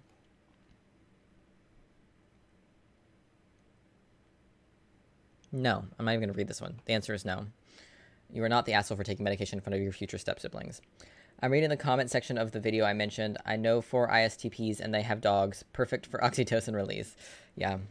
I want a dog so bad. Oh, a Max. There's a Max. It's a Max. I was just talking about you. Oh, you're talking about me? I just said that you hadn't come out yet, so I was gonna keep reading it by the asshole. But I'm done now, but you can read. you wanna join? Or I could go read my book. Well, no, I was gonna end the stream anyways, but Oh. I was just waiting for you to be done Okay, because it's already 6 o'clock. I see. Had some juicy ones today. Good job. You should link that video in the Discord, Jimmy. I might actually watch that one. Oh, was there a fun video? Something about ISTPs and their inability to find love. Nope, I will not be continuing. We will call it here. Yeet.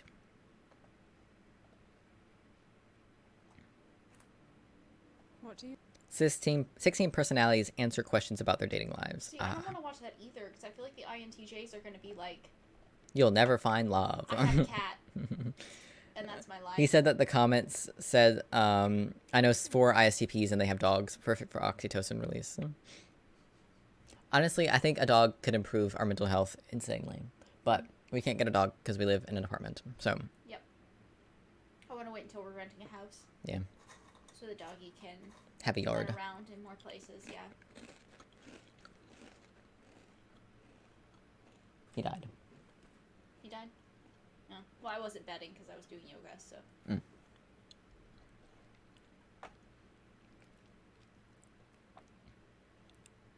Hold on, I want to read this one. Wait a second. Am I the asshole for blowing up my friend? She blew up a friend, Max. Wow. For her Very Harry allergies before Potter. her wedding. Okay, I need to know what this is about. Very Harry Potter indeed. This is not very long. I, 26 female, have known my friend since elementary school. She has been dating this guy she met for a while, and they've decided to get married. She asked me to help with wedding preparations, so I've been going with her to everything. I've noticed the places she chooses to serve food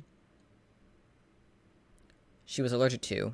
Deathly allergic, having it cooked or eaten near her causes her throat to close up. Allergic. Background, I'm Indian. At my house, we would always have Indian food. Whenever friends came over, I would ask them if they would like to try some of the food, but I've never forced it. It's spicy and has different ingredients. I usually would order food or make something simple. When she came to my house, I did the same. I'd rattle off what was in each dish to see if she wanted to try it. She told me she was allergic to things that were in it every time. I could relate. I had a lot of sensitivities to fruits that aren't and while I've never heard of people being allergic to some of the stuff she claimed, everybody's different. Once she started coughing, saying that she felt her throat closing up when my mom heated up her own dinner. I've never seen my mom move so fast to grab Benadryl and toss her food out the door. We wouldn't even microwave food that had her allergens in it after that. I was so freaked out. That was when we were kids. As we got older, I would keep her allergies in mind. As we grew older, I would go out of my way to look up food I could cook that she could have. Call ahead to restaurants, make sure they had food options, etc. She was a bridesmaid at my wedding. Her being there was more important to me than the food we served that day, so I opted to have a Western dinner. It was something I got a lot of crap for from my extended family and it escalated to the point of certain family members said that they would not attend if I could not serve them a decent Indian meal. Not something I should have cared about, but I was young. My dad had passed away not long before that, and I was trying my hardest not to lose ties. So back to her wedding. Maybe she plans on asking for substitute ingredients to be used. I don't know. However, one day when I was over at her place and talking to her mom, I mentioned that just in case we should have an EpiPen with someone in the bridal party. She asked me who the EpiPen was for, but she isn't allergic to anything. I just laughed it off and changed the topic. Well, when I saw the friend later that day, I asked about it. She just laughed and said that it was just her way of avoiding Indian food. I was shocked. I snapped at her and yelled quite a bit. I just felt so hurt that she could lie about something like this and to keep it going for years. It's not even about the food. I haven't responded to any of her calls or texts for days now. When I spoke to my mom about it, she told me that I should let it go, that I was risking my long friendship with her and possibly ruining my friend's wedding by refusing to talk. No, what the fuck? What the fuck? Oh my god. That's so fucked up. It is not okay to fake allergies. How did you not figure this out earlier, though? That's my question.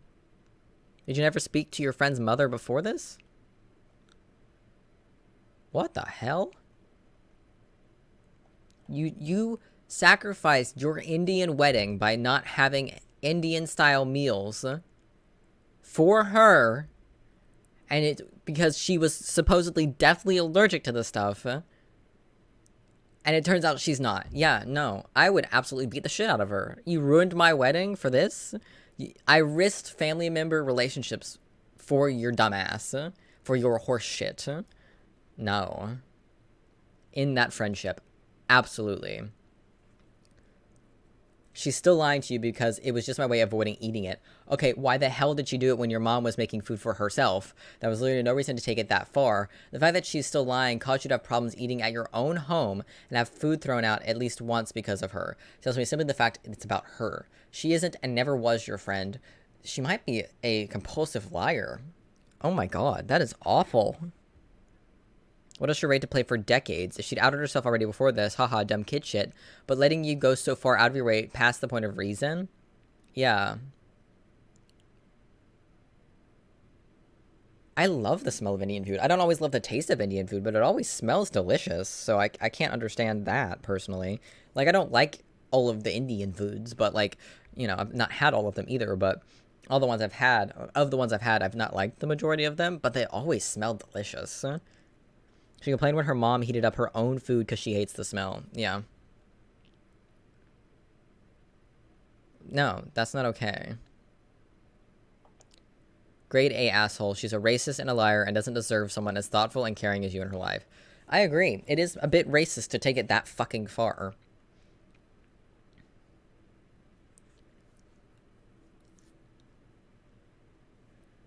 Yeah, I do kind of blame my parents for not exposing me to Indian food earlier and, like, Chinese food and all that younger. Like, a lot of Asian foods and stuff, my palate just doesn't appreciate it because I didn't grow up with any of it. Like, we never ate Indian food or Chinese food. Like, we never had any of that as kids. and I want to try more of it, but so much of it, my palate is just like, this is bad. I don't like this. But it sucks because it always smells delicious.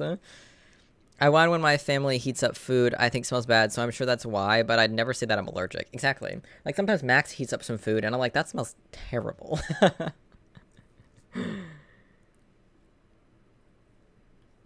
A British Indian invention.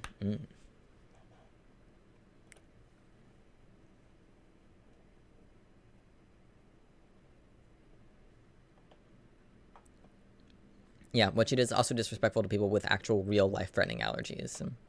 Just say, I prefer not to eat this, or I don't like how it smells. You don't lie about life-threatening allergies. It's ethically and morally wrong.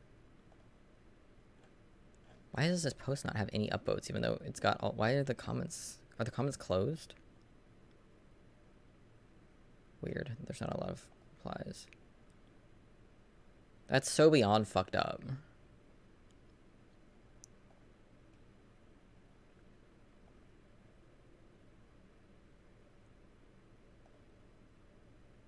Hidden?